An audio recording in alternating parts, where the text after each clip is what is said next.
Hey, welcome to Firescale Audiobooks. If you enjoy our audiobooks, please consider subscribing to the channel. Also, feel free to share your review in the comments section below. Yin Fei's eyes avoided Hasiki's gaze. What did you say? What are you on about, too? Yin Fei pulled her arm back, feeling as though her arm was about to be snapped by Hasiki. Point two. What did I say? When Qin Sheng changed the contract, you went out. When Qin Sheng delivered the contract, something happened. What did you do? Hasiki questioned Yin Fei. Point two. That's right. Stop pretending. You were the only one who went out. If it wasn't you who found someone to harm Qin Sheng, who was it? Chu Xiao followed up. Point two. You're framing me. I didn't go out to find a person. I went to the storeroom to get some paper. There was no printing paper in the office at that time. I'm going to report you to President Gong. I'm innocent, Yin Fei said loudly. Point two. Hasiki's other hand covered Yin Fei's mouth, and he dragged her into the storage room at the end of the corridor. Point two. Chu Xia and Qin Sheng walked in behind them and closed the door. Point two. Hasiki pushed Yin Fei to the ground. Tell me honestly, who was the person who changed the document? I will spare you the pain if you tell us, too. You better tell us, or else you will be in even more trouble if CEO Gong finds out. With one hand, CEO Gong can squash you like an ant. Chu Xia threatened Yin Fei. Point two. Yin Fei got up from the ground and glared at the people in front of her. CEO Gong would dare to strangle me to death. Really? Don't forget that my father is Minister Yin of the Ministry of External Affairs. If you dare to treat me like this, I will make my father take your lives, too. Qin Sheng frowned. Yin Fei, when the Ministry of External Affairs came to arrest me yesterday, they failed. Do you think your father could do anything to my uncle, too? I'll ask you again. Who was the person who changed my documents? I just want to catch the person who did it. Tell me, and I'll let you go. Otherwise, if my uncle finds out, your family will be in big trouble, too. The smile on Yin Fei's face was a little stiff. Yesterday, when she was at home, she heard her father calling his colleagues, saying how Gong Machin did not consent to his demands and how arrogant he was. It seemed that even her father could not deal with Gong Machin, too. In the blink of an eye, she raised her head. If you have the ability, then kill me. You don't have the evidence that I got someone to do it. But know this, if you hurt me, I guarantee that I'll send you to jail.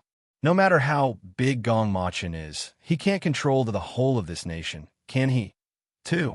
Hasiki reached out and grabbed Yin Fei's arm again, twisting it behind her back and pressing her against the wall. Point 2. Go to jail? If you have the ability, then let's see if your father can really harm me. Do you think that the Ha family is easy to provoke? There are many people in the Ha family who are officials, he shouted. Point 2. That's right. The Ha family are related to the emperor, and one of the Ha family is a big shot in the army, not inferior to your father. Do you think Husky is scared of your father? If you continue to be stubborn, I'll give you a good slap. Chu Xia's hand was on her waist. She was truly powerful and had a strong voice. Point 2. Chu Xia, who the hell are you? Do you even have a right to speak here? Your father's small company is nothing. Be careful that I don't bankrupt your father. Yin Fei roared angrily. She really did not expect that Chu Xia would challenge her, too. Hasiki tightened his grip and twisted Yin Fei's arm. Yin Fei cried out in pain. Point 2. Hasiki, you are treating me like this for Qin Sheng? To think that I have been so good to you. Don't forget that the person Qin Sheng likes is her uncle. Is it worth it for you to offend the Yin family for her? Yin Fei cried out. Point 2. Yin Fei hated Qin Sheng more than anyone. Not only had the boy she had been chasing been snatched away by Qin Sheng, but Qin Sheng had also managed to persuade Hasiki to treat her like this, too. Qin Sheng walked over. Yin Fei, I just want the person who swapped my documents. If you tell us, we won't make things difficult for you, too. I don't know. If you have the ability, beat me. Yin Fei was forced into a corner. Even if she died, she would not let Qin Sheng win. Point 2. Do you really think that I don't dare to beat you? Hasiki was furious. He used all his strength and almost broke Yin Fei's hand. Point 2. Yin Fei screamed in pain. Chu Xia was so worried that someone would hear that she placed her handkerchief on Yin Fei's mouth. They could get in serious trouble for this, too. Qin Sheng quickly stopped Hasiki. Forget it, let her go, too. Hasiki was stunned. Let her go. Don't you want to know who framed you, too? Qin Sheng reached out to move Hasiki's hand from Yin Fei. Yin Fei, I'll let you go. Don't think that we won't find out if you don't tell us. If we find out that you did it, even if your father is Minister Yin, he won't be able to protect you, too. Yin Fei glared at Qin Sheng and held her injured arm. Qin Sheng, I'll remember this, too. She quickly ran out of the storeroom, afraid that she would be beaten harder if she stayed a moment longer. Point 2. Chu Xiao looked at her feet gloomily. Why did you let her go? It must be her doing, too. Don't forget, her father is Minister Yin from the Ministry of Foreign Affairs. Yesterday, the Ministry of Foreign Affairs and my uncle were already at loggerheads. I don't want to cause any more trouble for my uncle. Do you really want to kill her? Qin Sheng pursed her lips. Point 2. This was also the reason why she did not tell Gong Machin about Yin Fei. She did not want Gong Machin to go against the Yin family for her sake. Point 2. She thought that scaring Yin Fei would scare the truth out of her. However, Yin Fei did not say anything, and they couldn't really kill her. They could only let Yin Fei go and think of other ways to investigate. Point 2. Yes, I'll get other students to keep an eye on Yin Fei. They will easily find her weaknesses. You two go back to the office first. Hasiki instructed the two girls to leave first. Point 2. Qin Sheng brought Chu Xia back to the office, but she did not see Yin Fei. She heard from Qin Yunting that Yin Fei had asked to go home. Point 2. Could it be that Yin Fei was afraid? It was best if Yin Fei was afraid, as she would likely talk to her accomplices, and then Hasiki's people could capture them all, too. She and Chu Xia continued to do the investigation report, while Yin Fei went to the external department to look for her father. Point 2. Yin Qing didn't expect his daughter to come at this time. Why are you here? Why didn't you wait until later when we're at home? Is it that bad that you had to come here? 2. Father, your daughter is being bullied. Why are you not taking it seriously? Yin Fei roared angrily. Point 2. Bullied? Who dares to bully my daughter? Tell me, who is it? Yin Cheng asked. Point 2. It's Qin Sheng. Yesterday, didn't she secretly change documents and insult 2 foreigners? Today, she framed me, but I asked someone to secretly change the documents. Yin Fei said to her father with a hint of guilt in her tone. Point 2. What? Yin Cheng slapped his hand on the table. You said that Qin Sheng framed you? Did you ask someone to secretly change the documents, too? Yes, Dad. Not only did she frame me, she also stole Hasiki, the boy I like. Didn't you think highly of the Ha family and wanted me to develop a relationship with Hasiki? You have to vent your anger. Arrest Qin Sheng. Yin Fei said. Point 2. Yin Cheng's anger shot straight to his brows. That girl is too much. She's so lawless just because her uncle is Gong Machin, too. That's right, Dad. Quickly send someone to arrest Qin Sheng. Yin Fei urged. She couldn't wait to see Qin Sheng being arrested and sent to prison. Revenge was sweet. Dad, say something. Why don't you send someone to capture Qin Sheng? Yin Fei was about to collapse from anxiety. She was waiting for her father to capture Qin Sheng to take revenge. She needed revenge, too. It's not that Dad doesn't want to capture her. It's that the president ordered me not to. So, Dad can't do anything about it. Yin Cheng's anger was all bottled up in his heart. Point 2. No matter how much he wanted to avenge his daughter, he could not disobey the president's order. Yin Fei took a deep breath. She did not expect the president to be involved in the matter with Qin Sheng. Point 2. Then what should we do? You can't arrest her? So are you just going to let her be so arrogant and get away with it? It turns out that my father isn't as useful as her uncle, she said angrily. Point 2. Yin Cheng's hand slammed on the table again. What are you talking about? Did your father embarrass you so, too? He had never expected to be despised by his own daughter, too. I didn't say that, but your daughter has been bullied, and it seems there's nothing you can do about it. Yin Fei turned around and walked towards the sofa, sitting down on it in a huff. Point 2. Yin Cheng followed his daughter and sat beside her. Don't think that I can't catch her eventually. I have a way for you to vent your anger, too. Dad, tell me quickly. How can I vent my anger? Yin Fei moved closer to her father. Point 2.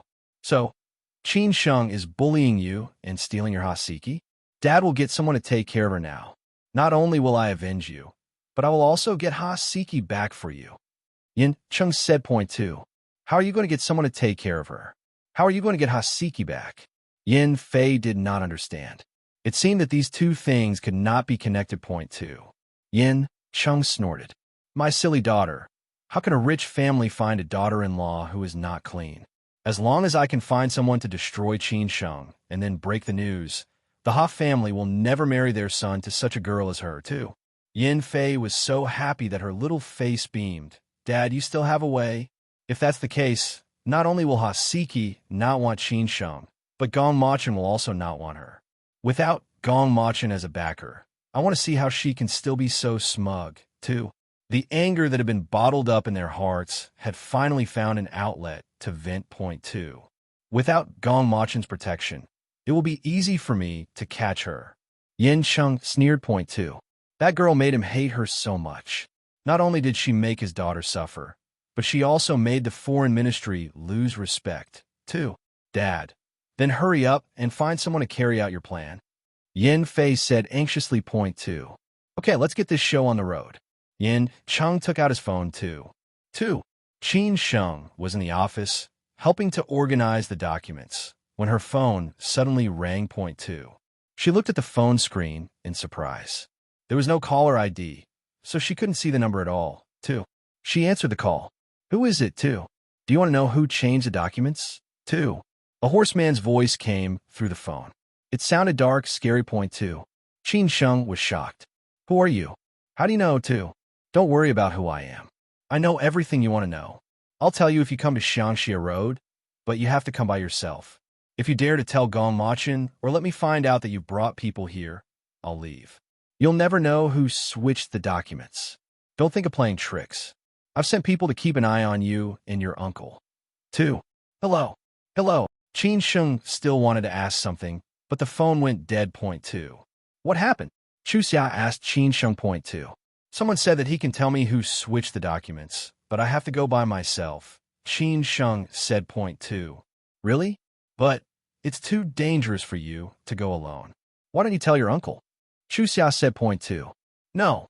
He said that I can't tell my uncle, and said that he has people watching me. I can't take the risk. What if he doesn't tell me? Qin Sheng said with a frown. Point 2. Chu Xia grabbed Qin Sheng's hand. No, you can't go. It's too dangerous, too. Qin Sheng came up with an idea. I don't have a choice. I have to go, even if I have to go alone.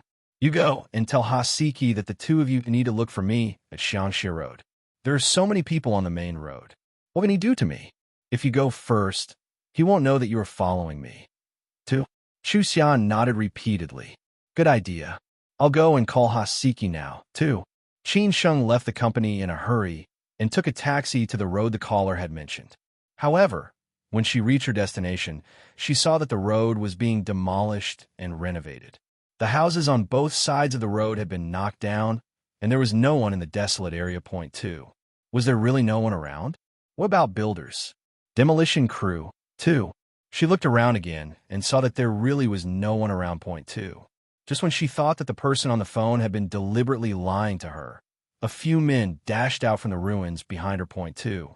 The men were all wearing flowery shirts. None of them were buttoned up.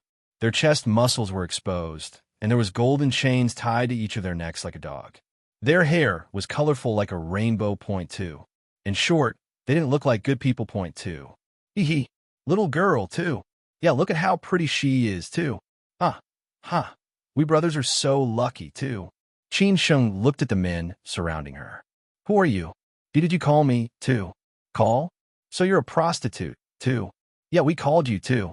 Qin Sheng's face turned pale when she heard the men's words. It couldn't have been these people who had made the call, too. You're mistaken. I wasn't waiting for you. My friend didn't come, so I'll leave now. She turned around and tried to leave. However, the men surrounded her, so she couldn't leave even if she wanted to. Point 2. Little sister, don't go. Who are you waiting for, too? Brother Bao is right. Don't be shy. Come and see us quickly, too. 2 men walked over and raised their hands to pull Qin Sheng away. Point 2. Qin Sheng slapped one of the men on the face. Get away from me. You got the wrong person. If you come any closer, don't blame me for kicking you in the balls, too. Don't be so King shameless. You're lucky that we took a fancy to you. Otherwise, we'll cut you up and bury you here. No one will find you. Brother Bao waved his hand angrily and had his men come over to hold the girl. Point two. Qin Sheng's heart thudded. Dismembering bodies? What trouble had she walked into here, too? Let me tell you, if you dare to touch me, my uncle will finish all of you, too. Uncle? It's useless for you to call for him now. You'd better save your strength, too. Brother Bao's men rushed forward and pushed the girl down. A handkerchief was placed on her mouth to prevent her from shouting. One of them took off his belt to trap her and carried her into the ruins on his shoulder. Point two. As the men carried Qin Sheng into the ruins, a car came from the end of the street. Point two. The girl in the car pointed at the street. Qin Sheng. F***CK. Someone carried Qin Sheng away. 2. Hasiki rubbed his head. Can you stop screaming? I'm not blind, too. He didn't know what was wrong with girls nowadays. They always found trouble for themselves, too. Of course, he could tell that the person being carried was Qin Sheng. Although those men only flashed past, Qin Sheng was still wearing a white school uniform dress, so it was very easy to recognize her. Point two. You only know how to be angry with me. If you weren't driving slowly, those people wouldn't have gotten away. Chuxia complained to Hasiki. If they had come earlier, they might have been able to save Qin Sheng. Point two. Didn't you tell me to drive slower, afraid that I would be discovered? Hasiki was speechless. Were all women so unreasonable, too? She was the one who'd asked him to go slow, and yet she chided him for being slow, too. Hasiki opened the car door and ran down the street. Chu Xiao followed suit. Point two. He pulled Chu Xiao back. Where are you going, too? I'm going with you to save Qin Sheng. Chu Xiao retorted. Point two. No, you get in the car and wait for me. If I save her, you can drive us away. If I don't come out for a long time, you go back and inform Uncle. Hasiki finished his instructions and ran into the ruins. Point two. Chu Xia stood on the road, dumbfounded. How long would she have to wait? She could barely take it, too. Oh God, what if he didn't come back out? How would she know when to go back to tell Gongmachin? How long did she have to wait, too? 2. Qin Sheng, who was thrown into the ruins, fell on a pile of grass. She whimpered and wanted to spit out the handkerchief in her mouth. Maybe then she would be able to call someone to save her, too. Brother Bao, take out the handkerchief from her mouth, a man said. Point two. Aren't you afraid that she will be heard if she calls out? Brother Bao kicked his subordinate. Point two. Brother Bao, you're too careful. There's not even a ghost in these ruins. How can there be people, too? Yeah, and anyway, if she doesn't call out, how boring would that be, too? That's right, too. Brother Bao hesitated for a moment. All right, then. I'll listen to you guys, too. Big brother, after you, too. A few of his subordinates stepped aside and retreated obediently outside the door. Qin Sheng tried to avoid Brother Bao, who was walking over. She really wanted the handkerchief to be removed from her mouth, but she didn't want Brother Bao to touch it either. Point two. Brother Bao pressed the girl's head down and took the handkerchief out of her mouth. Little sister, we can start now. You're really pretty. By the way, there's no one else here besides us. If you want to call for help, you may as well save your strength, too. Qin Sheng's heart suddenly turned cold when the man pressed down on her head. It seemed that she couldn't call for help even if she wanted to, too. Staring at Brother Bao's arm, which was reaching for her chest, she saw her chance and bit down hard. Point two. Brother Bao cried out in pain. Be asterisk to sich, let go of me, too. He raised his hand and hit Qin Sheng's head, forcing Qin Sheng to let go. But Qin Sheng saw an opening to kick the man's stomach. She used all her strength and power. Point two. Ah! Brother Bao shouted. He covered his mouth with a hand to muffle the pain, and his other hand finally broke away from the girl's mouth. However, he had been bitten and was bleeding. Point two. Brother Bao, what's wrong? 2. A few of his men rushed in when they heard his scream. Point two. Help, or I'll kill all of you. Brother Bao roared angrily. Even though he was not crippled, he was still seriously injured by this devious girl's kick. Point two. You dare to hurt our boss? Let's see if we won't kill you, too. A few men rushed towards Qin Sheng. Qin Sheng raised her leg to kick the men, but 2 men grabbed her ankles. Her hands were still trapped by the belt, and she could not move them. Point two. Let go of me. Be asterisk stars, let go of me, too. She kicked her leg again, but she was grabbed. She could not harm those men at all, 2. Suddenly, a figure dashed in from behind the men, swinging a wooden club at their backs. Point 2. The men's attention was all on the girl, so they were unprepared for the wooden club's strikes. Point 2. Who the hell? F asterisk king ruining my business. 2. The men threw Qin Sheng aside and turned to look, only to see the clubs swinging towards them again. They immediately started fighting with the person behind them. Point 2. Qin Sheng heaved a sigh of relief. Haseki had come to save her. 2. Haseki, you can do it, she shouted, cheering for Haseki. Point 2. Qin Sheng, I'll save you. Haseki's blood was boiling. The girl had never spoken to him like this before. Perhaps, if he saved her today, he would be able to get with this beauty too. Suddenly, one of the men grabbed the stick in his hand and stopped him from attacking them. And then the other men rushed forward to fight. Point 2. He threw the stick to the ground and fought with the other men. Point 2. Haseki, be careful, shouted Qin Sheng when she saw a man sneak up on him from behind. Point 2. However, Haseki couldn't deal with all 5 men at once.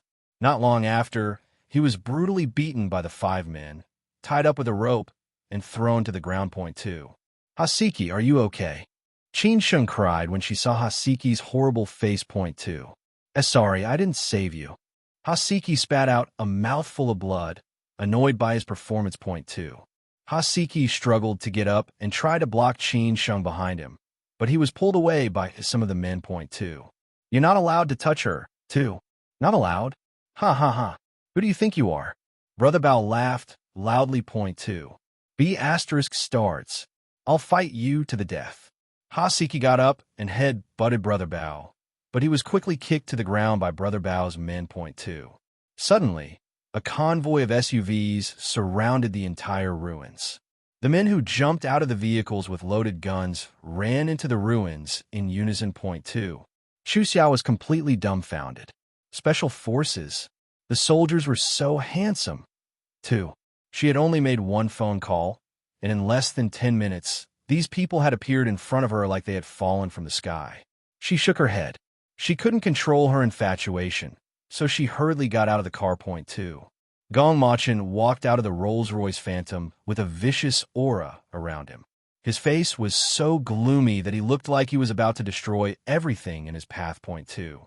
Uncle, Qin Sheng and Haseki are in the ruins, Chu Xia said, catching up with Gong Machin. Point 2. Gong Machin took a step forward and led a group of people into the ruins. Point 2. Qin Sheng was being held by 2 men, and one of them was about to untie her belt. One man's hand touched her calf and was going up her skirt. Point 2. Suddenly, a big hand grabbed the back of the man's neck and threw him away from Qin Sheng. Then, the other men followed. He moved very quickly and did not give them any time to react. When the men had been thrown to the ground, someone immediately pointed a gun at their heads, and they did not dare to move again. Point 2. Uncle, Qin Sheng cried out. Point 2. Before the girl could move, Gong Machin took off his blazer and wrapped it around her body. He carried her and said, Don't be afraid, Uncle is here. His arms hugged the girl tightly. He was trembling a little, as if he was afraid that he would lose her. Point 2. Chu Xiao looked at the scene in shock. 2 minutes had passed, and the battle was over. 2. Gong Machin carried Qin Sheng into the car and sent her to the hospital so that she could be looked at. Point 2. Haseki was also sent to the hospital by Niefeng. Although his injuries were ugly, they were all superficial and did not go as deep as his muscles and bones. The doctor bandaged him up. Point 2. Qin Sheng's body only had a few bruises from the beating, and when she'd kicked one of the men, she'd sprained her leg. That had been the first time she had been involved in such an incident. Her heart was thudding in her chest, and her hands held onto Gong Machin tightly. Point 2. It wasn't until Gong Machin gave her a red flower oil massage and changed her clothes that she regained her senses. Qin Sheng told Gong Machin the whole story. Uncle, someone called me and said that they could tell me who'd secretly changed the documents. But I didn't expect I would meet those people when I went there. Why didn't you tell me about this? Gong Machin couldn't help but scold the girl. Point 2. Although he did feel sorry for her and couldn't bear to see her get hurt, he was still a little blunt with her. He didn't want to let such a thing happen again. Never. Point 2. Uncle, I'm sorry. I think I've caused you a lot of trouble. I wanted to find out more before I told you. Besides, that person said I wasn't allowed to tell you. Qin Sheng said in a low voice. Point 2. Trouble? Qin Sheng, you've been my girl since you were young. Do you understand? You're mine. Everything you own is mine. No matter what happens to you, it's my business. Gong Machin roared. Point 2. When had he ever despised her? Yes, she was trouble, but he had never despised her. Ever since she was born, he had hugged her, fed her milk, changed her diapers, and took care of her food and living. Point 2. And the reason why she was threatened this time was because she was afraid of causing trouble for him. Uncle. Qin Sheng raised her head and looked at the angry uncle with teary eyes. She tugged at the corner of the man's shirt. Uncle, don't be angry. Gong Machin waved the girl's arm away and turned to walk towards the door. Today's trouble is just too much to take. I hate thinking about what could have happened to you. Don't follow me too. A nerve in Qin Sheng's brain was snapped. Did her uncle not want her anymore, too? Uncle, don't go, too. She cried and rushed out of the bedroom. She hugged the man's waist from behind. I don't want you to go. You don't have to go, too. Are you still afraid of causing me trouble? Gong Machin asked. Point 2. I'm not afraid anymore, and I won't do it again. Qin Sheng sobbed. Point 2. Tell me, whose girl are you? Gong Machin asked. Point 2. I'm Uncle's girl. Qin Sheng's tears soaked the man's back. She was also afraid of what happened today. If Uncle did not come in time today, the consequences would have been unimaginable, too. Gong Machin turned to look at the girl and became angry again. Who told you to come out barefoot? Go back to bed, too. Qin Sheng scrambled onto the bed. I didn't wear shoes because I was afraid that you would leave, too. Gong Machin followed the girl, grabbed her feet, and wiped them with a handkerchief. Don't you know how cold your body is? How many times have I told you not to walk around barefoot, too? Looking at the man carefully wiping her feet, Qin Sheng's tears stopped, and she moved closer to him. Aren't you angry with me anymore, too? Yes. Next time if you hide anything from me, I'll teach you a lesson. Gong Machin's tone was filled with anger. He didn't want her to be in any more danger. Today was just too much to take. Point 2. I won't do it again in the future. By the way, have you caught those people? Interrogate them, and you'll know who harmed me. Qin Sheng suddenly thought of this question. Point 2. We've caught them. When you're better, we'll interrogate them. Gong Machin said. Point 2. I want to go now, Qin Sheng said. She really wanted to know who harmed her, too. Gong Machin carried the girl in his arms. Okay, we'll interrogate them now, too. In the hospital's courtyard, Brother Bao and his men were tied up and kneeling on the ground. They were all scared stiff. Point 2. They saw Gong Machin walking towards them with Qin Sheng in his arms. They began to plead and beg for mercy. Point 2. President Gong, we don't know what's good for us. Please spare us, too. Niefeng got his men to bring out a sofa, and they placed it in the courtyard. Point 2. Gong Machin sat on the sofa, while Qin Sheng sat comfortably on his lap. Point 2. Qin Sheng, which one of them tore your clothes? 2. Qin Sheng pointed at the man who had tore her clothes. It's him, too. Men, tear off his clothes and flog him. Gong Machin said coldly. Point 2. CEO Gong, spare me. Please, I won't do it again. The man pleaded desperately. Point 2.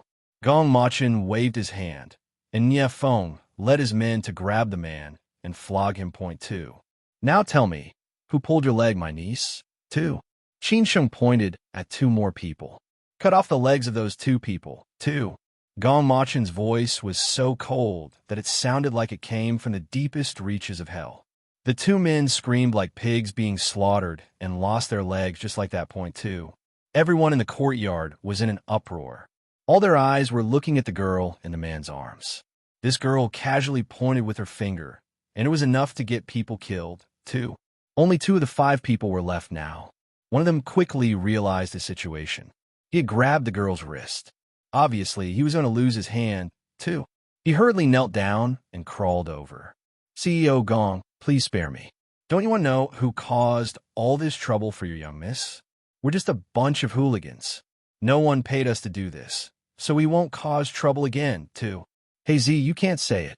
Brother Bao stood up and rushed over, using his hand to block Hey Z's mouth. Point 2. Brother Bao, I'm sorry. I don't want to die. Hey Z flipped his hand and pushed Brother Bao onto the ground. Point 2. Gong Machin said coldly, speak, 2. Yes. Hazy hesitated for a moment. Actually, even if I tell you about this person, you can't do anything to him. If you let us go, when I leave, I will tell you who the person is, and everyone will pretend that nothing happened here. How about that, too? Gong Machin's lips curled up slightly, and he raised his hand. Niefeng took a few steps towards Hazy, grabbed his hand, and was about to chop it off. Point two. You're so blind. How dare you threaten our president? I'll chop off your hand first and send you on your way. 2. Hazy screamed in fear. I'll tell you. It's Minister Yin of the Ministry of Foreign Affairs. He found our boss, and then our boss handed this task to us, too. Brother Bao closed his eyes. This time, even if they weren't killed by Gong Machin, they would be killed by the boss. Betraying their employer was a big taboo, and they shouldn't betray him no matter the cost. Point two. His eyes flashed, and a thought formed in his mind. CEO Gong, we've already said what you wanted us to say. Anyway, you can't go to the Ministry of Foreign Affairs to arrest them. I advise CEO Gong to be more sensible and not do something that you'll regret. After all, we're only carrying out Minister Yan's mission. 2. Since they were going to die anyway, he wanted to use this to threaten Gong Machin, so that maybe he would release them. As long as they ran fast enough, they might be able to keep their lives, too. Of course I won't go and arrest Minister Yan.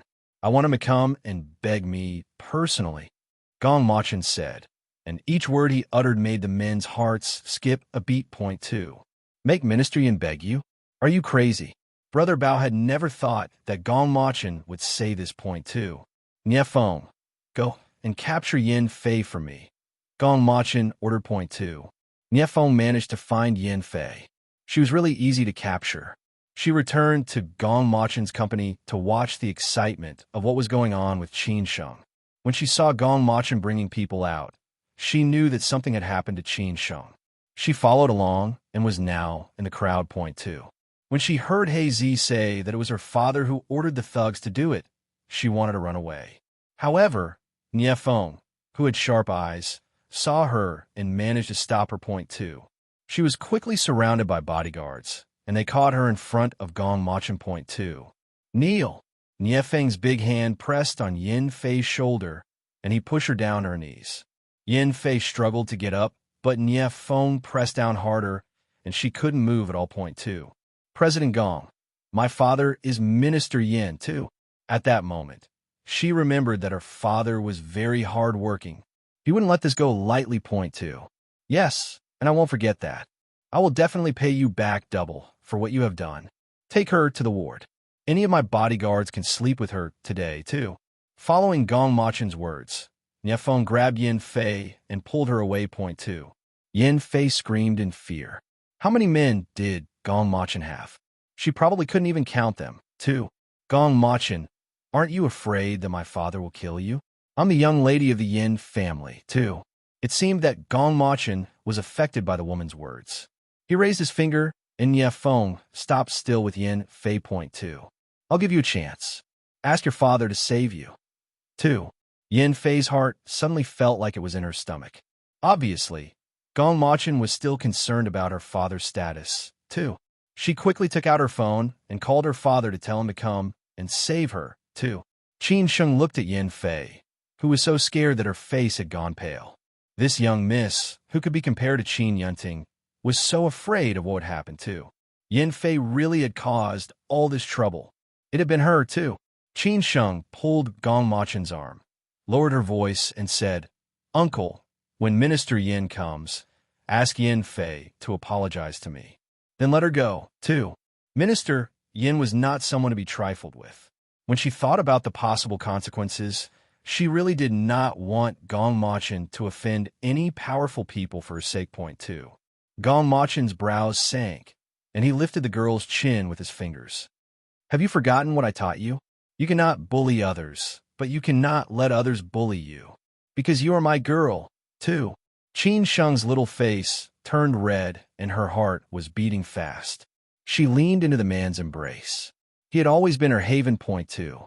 In the crowd, Qin Yunting clenched her fists and secretly hoped that Minister Yin would come soon. She wanted to see how arrogant Qin Sheng would be then, too. A black car drove into the hospital, and Minister Yin ran out of it. Point two. Gong Machin waved his hand, and his men grabbed Yin Fei and walked into the hospital building. Dad, save me, Yin Fei shouted. Point two. Gong Machin, do you think that this country belongs to your family? Let my daughter go. Minister Yin rushed over, followed by his entourage. Point two. And this country doesn't belong to you. As a minister, you actually hired hooligans to rape my niece. How do you think we will settle this debt? Gong Machin's cold eyes landed on Minister Yin. Point two. Minister Yin looked at the two hooligans kneeling on the ground. He already knew that he had been betrayed. I don't know these people. They framed me. He cleverly denied it. There were some things that he could not admit, even if he was beaten to a pulp. Point two. Suddenly, Yin Fei's hysterical scream came from the open glass window on the first floor. No, don't come over. Let go of me too. The veins on Minister Yan's forehead popped out. Gong Machin, if you dare to do anything to my daughter, I won't let you off, too. He waved his hand and had his men rush in to save her. However, before his men could reach the hospital building, they were blocked by Gong Machin's men. Whether it was because of weapons or numbers, Yin Chung knew that his men could not rush in like this. Point two. Gong Machin said coldly, continue. Two. In an instant, Yin Fei's cries of pain could be heard again. She was crying so hard that it was soul-stirring, gut-wrenching. Point two. Minister Yan's face paled. He forced himself to say something. What do I have to do to get my daughter back? Two. It's very simple. Call the president yourself and tell him what you've done. Two. Gong Machin's words made Yin Chung break out in a cold sweat. This was not to take his daughter's life, but his life, too. Everything was about to be ruined for him. Two. Gong Machin snorted coldly. It seems that Minister Yin isn't willing to rescue his daughter. Nie Feng, tell the people inside to make love to the young miss of the Yin family, too.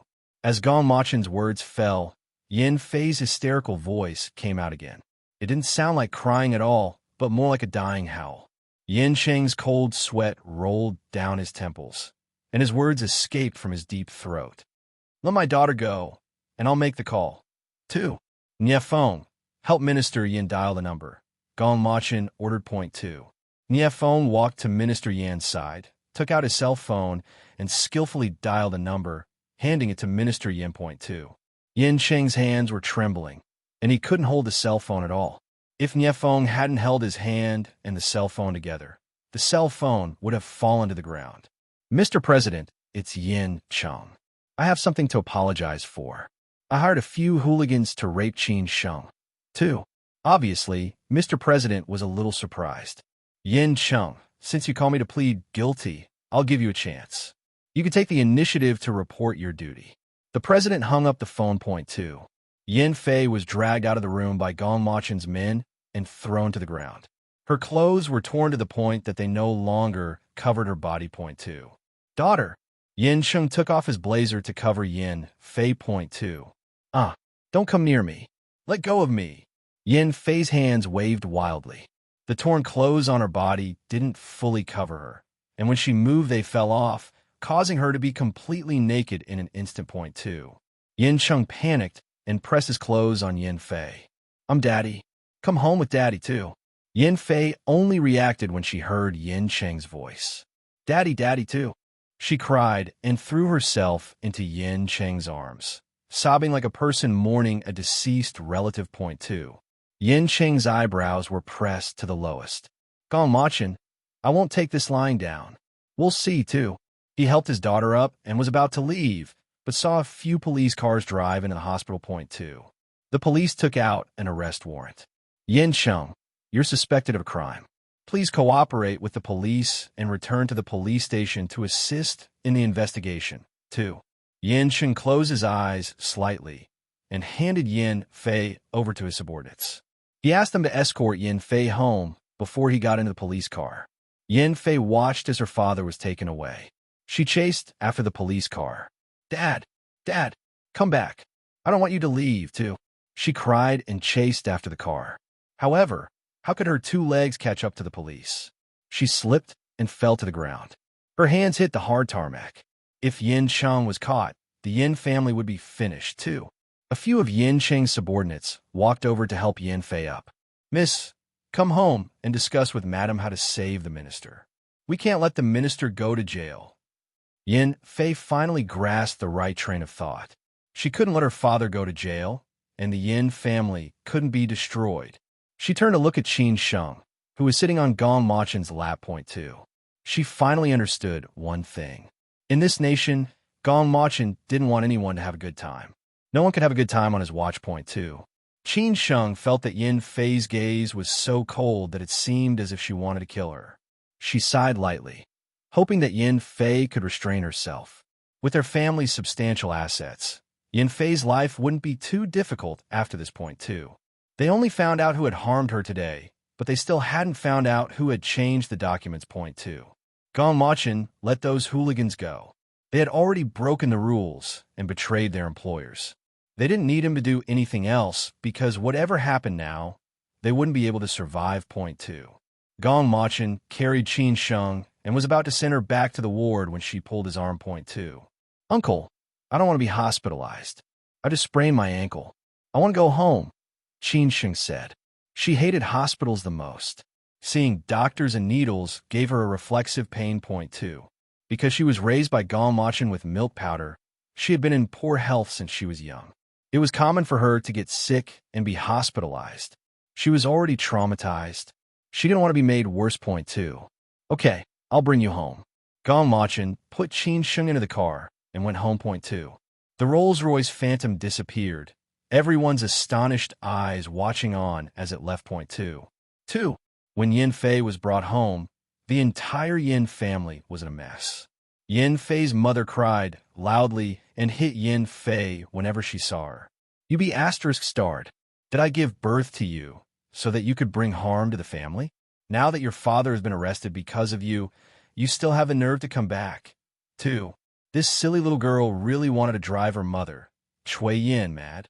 The good family was destroyed, just like that. Point 2. Yin Fei suffered such a beating from her mother, but she couldn't find a single word to defend herself. Her father was arrested because of her, too. Mom, don't be anxious. It's useless to beat your daughter to death at this time. You should think of a way to save Dad first. Yin Fei's brother, Yin Yu, said. Point 2. Yin Yu, what can we do to save your dad? Cui Yin asked. Point 2. I think we should speak to Dad. I think Dad will definitely have a way. It's just that we can't go to prison now. It turns out that the warden had mentioned to Dad that he wanted to ask my sister to marry him, but Dad thought that he was too old, so he didn't agree, said Yin Yu. Point 2. Cui Yin thought for a moment. Yes, that's true. I remember that. The warden even came to our house a few times and gave us a lot of things to persuade us. It seems that he really likes your sister. Take your sister to the warden and ask him to think of a way to accommodate you, too. But that warden is a playboy. He wants to take advantage of me whenever he can get the chance. Yin Fei thought of the warden, Xiao Bin, and cringed. Point 2. Cui Yin glared at her daughter. With your current appearance, being taken advantage of by him is because he thinks highly of you. Hurry up and save your father.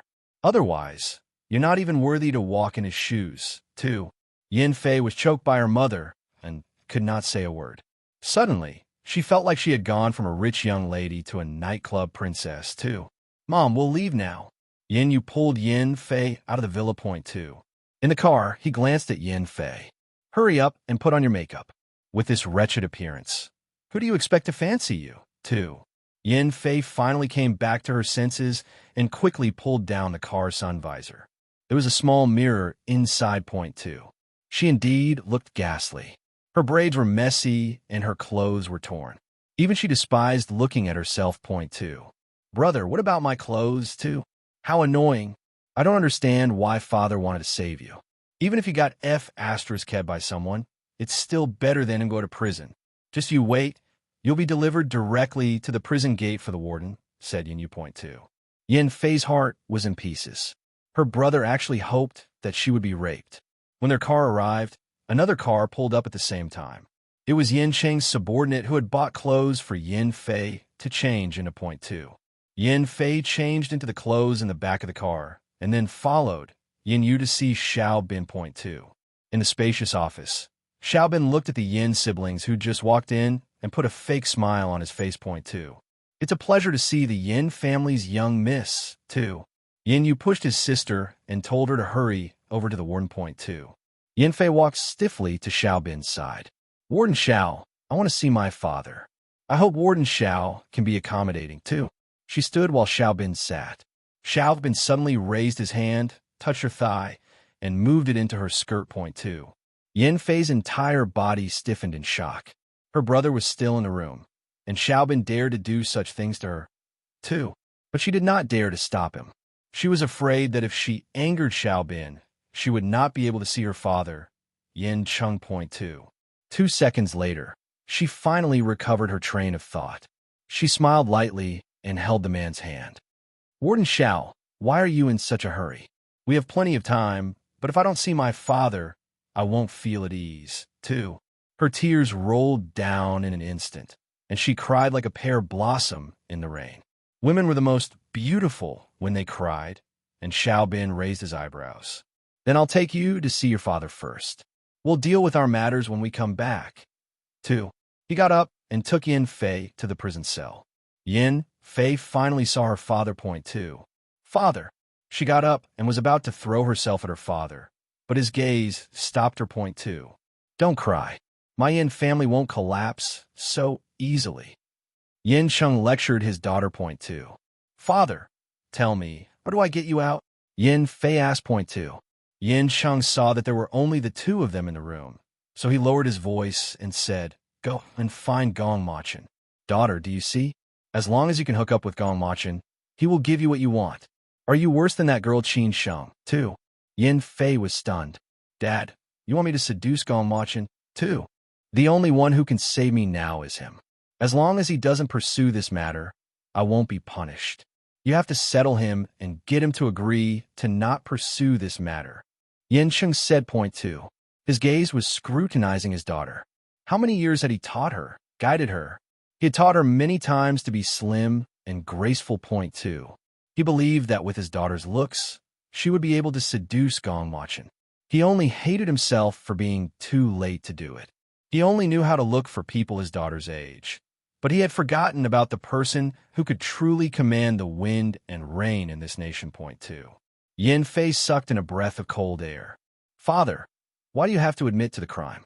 If you don't admit it, you might get let off by law, too. She was also thinking about what her brother had said. She could end up being raped. However, at least her father would be fine, and then he would be able to avenge her point, too. Do you think Gong Machin will let me off? Even if I don't admit it, he will still report it to the president after he gets someone to destroy you. When the time comes, the crime will be even more serious. Don't forget that those hooligans have already confessed. Taking the initiative to confess to the crime can only be exchanged for the lightest punishment, and it can also save you. With you around, the Yin family will have a day to turn things around. Yin Cheng said point, too. Yin Fei didn't expect that in those few seconds, her father would actually think about so many things. But I'm not sure. She really wasn't sure, and from the bottom of her heart, she was afraid of Gong Machin. Truly afraid, too, because when she was with Qin Yanting, she had heard a lot about him from her. She felt that Gong Machin was very cold, and what she saw today was not only Gong Machin's coldness, but also his terrifying decisiveness in killing, too. You're not confident? Why do you need to be confident? You're a woman chasing a man. Which man doesn't cheat and doesn't like new things? If you send yourself to Gong Machin's bed, will he kick you out, too? As long as he wants you, not only will our Yin family turn a bad situation into a good one, but I will also rise to the top. Do this as soon as possible. Don't delay. Yin Cheng instructed his daughter point, too. It's time. The guard outside the door shouted point, too. Yin Fei knew that Xiao Bin was urging her to go out. He wanted her, otherwise why would he dare to ask her to leave, too? She looked at Yin Cheng and waved her hand. Then, she stood up and walked out of the room point, too. She walked up to Xiao Bin with a smile on her face. Warden Xiao, thank you so much for letting me see my dad, too. Xiao Bin frowned. Are you planning to thank me just like that, too? Yin Fei's tears instantly rolled down her cheeks. Warden Xiao, my dad has a few important documents that he wants me to deliver. Our family is depending on this to turn things around. I have to do it quickly, too. She made up an excuse to deal with Xiao Bin. She knew what Xiaobin wanted, but she could not give it to Xiaobin. Not now. She wanted to hook Gong Machin, and to do that, she needed to make sure she was clean. Point 2. Xiaobin was stunned. Your father can turn over a new leaf? Seriously, too. Not only can he turn over a new leaf, but he will also rise to the top. Yin Fei deliberately tried to scare Xiaobin. Point 2. In the blink of an eye, she changed her tone. Of course, if my father can rise to the top, he will definitely not forget Warden Zhao's kindness, too. She pointed at the man's chest. Point 2. Xiaobin decisively didn't dare to make any unreasonable demands. If Yin Cheng was going to get out of this, and Xiaobin slept with his daughter, the man would probably not forgive him. Point 2. Yin Fei, don't forget that your father is still in my hands. If you dare to lie to me, I will not forgive you. He also didn't forget to threaten her. Point 2. Why would I dare to lie to you? Our family can't run away. Whether we can get out or not, you'll know when you see it, Yin Fei said. Point 2. Xiaobin raised his hand and called a guard to let Yin Fei out of the prison. Since Yin Fei's father was in his hands, he knew that Yin Fei could not escape him so easily. Point 2. Outside the prison, Yin Yu was waiting anxiously. Finally, he saw his sister coming out. How was it? What did Dad say? Who can save him, too? Dad asked me to hook up with Gong Machin. He said that Gong Machin is the only one who can save him now. Yin Fei replied. Point 2. Well, that's a good idea. If you hook up with Gong Machin, my company will be able to rely on him. At the same time, I'll ask him to give me a few international projects. Yin Yu immediately calculated his plan. Point 2. Yin Fei bit her lip. The problem was, how was she going to meet Gong Machin? How was she going to carry out this plan, too? Suddenly, she remembered that there was still a day until practice class. In other words, she could still go to Gong Machin's company to meet him tomorrow. 2. Her eyes flashed with a sinister light. 2. In the Qin family's villa, Qin Sheng sat on the sofa in her room, playing with her spiders and hamsters out of boredom. Point 2. When she'd hid in the bathroom, her uncle was afraid that Qin Zixin would break in, so he lied and said there was a hamster in there. Later, he bought a hamster for Qin Sheng to confirm his story. Point 2. She bought the spider to scare Yifan. She thought Yifan would kill the spider if the servant caught it, but the little spider was lucky and was rescued by her uncle, and he'd given it to her. Point 2. So, there were 2 more children in her room now. Point 2. The door of her room was pushed open, and a wicked man walked in. TSK, I heard that you were injured. Isn't it good that you're not? It looks like you've got no missing arms or legs. Liang's eyes were full of his evil charm. Point 2. Qin Sheng's lips twitched. Did he expect her to have broken arms and legs? I'm sorry to disappoint you. I'm alive and well. 2. I came all the way back here to see you, and now you're being like this. Liang teased the girl. Point 2. Get lost. You're AF Astra's king dog. Please get as far away from me as you can. Qin Sheng yelled at the man. Point 2. No. Why don't you show me how to get lost? Liang moved closer to the girl. Point 2. I won't. Qin Sheng turned her head away from the man. She felt that the world without this man would be harmonious. Point 2. Oh, how's about I teach you some tricks to pass the boredom? Let's roll together. We'll start on the bed, then move to the sofa, then the bathtub, and finally the walls. Liang deliberately angered the girl. Point 2. Qin Sheng's little face twitched. Nothing good could be said by this man's mouth, too. Suddenly, her eyes looked past Liang. Cousin, the Duke is looking for you, too. Liang was wondering why Qin Sheng suddenly called him cousin when he heard the door opening. Point 2. Duke Liang, you're looking for me? Qin Yunting walked in quickly, but the next second, she was embarrassed. She'd walked in automatically and forgot that she had been eavesdropping by the door just now. Point 2. Didn't entering like this prove she had been outside the door the whole time? What if they realized, too? I was passing by and heard Qin Sheng calling me, she said guiltily. Point 2. Qin Sheng smiled innocently. Cousin, the Duke said he won't get lost. I think you should take him away from me, too. Qin Yunting was stunned. Get lost, too. She had been eavesdropping, but other than the last sentence that Qin Sheng shouted, she hadn't heard anything else clearly. Point 2. Liang glared at Qin Sheng. Had this girl just kicked him as someone else, too? Qin Sheng took out the little hamster from the cage and put on the ground. She quickly covered her ears. Point 2. Help! Qin Yunting screamed.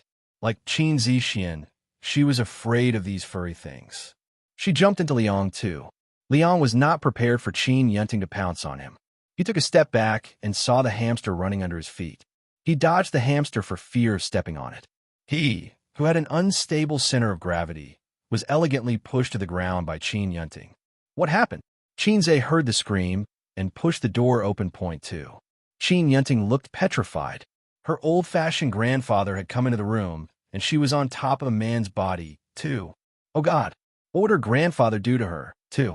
Qin Zhe's face instantly tensed. Qin Yunting, get up. Look at what you look like down there, too.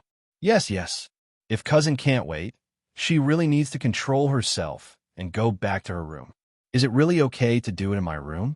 Don't tell me you want to have a threesome with me? I'm a germaphobe and I don't like threesomes. Qin Sheng added with a wicked smile. Point two.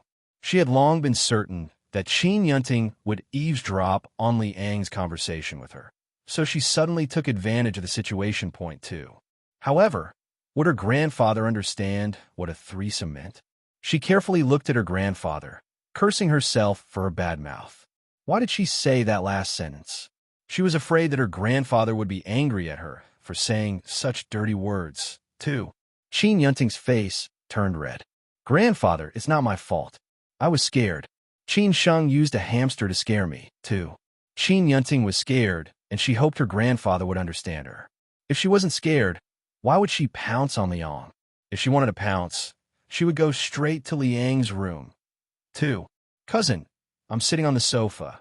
How can I scare you with a hamster? 2. Who said you didn't take it out? You let the hamster out on purpose. Qin Yunting roared angrily. Point 2. The little hamster ran around, probably hungry, and ran back to the cage. It blinked its black eyes so cutely. Qin Sheng's hand touched the little hamster's nose. Tut, tut, little owl, you're too naughty. How could you scare cousin and make her pounce on Liang, too? She deliberately said her words directly to the hamster and not Yunting. Point 2. Qin Sheng, you're a SL*T. You named your hamster Aoi? Huh, so lowly. Grandpa, listen to the name she gave the hamster. Qin Yunting took the opportunity to make things difficult for Qin Sheng. Point 2. It's a hamster. Why can't I name it Aoi? What's wrong with that? Or did Aoi make cousin think of something? Cousin, you're so knowledgeable. You know everything. Qin Sheng smiled innocently, but in her heart, she was bursting with laughter. Point 2. She was trying to belittle Qin Yunting, who told her to eavesdrop anyway, too. Everyone knew that Aoi was a famous female lead in a blockbuster movie. Of course, only those who had seen it would know. Obviously, her words had tricked Qin Yunting. Point 2. Qin Yunting's face turned from red to white. At her age, who hadn't seen a film like that? It was normal for her to know these things, right?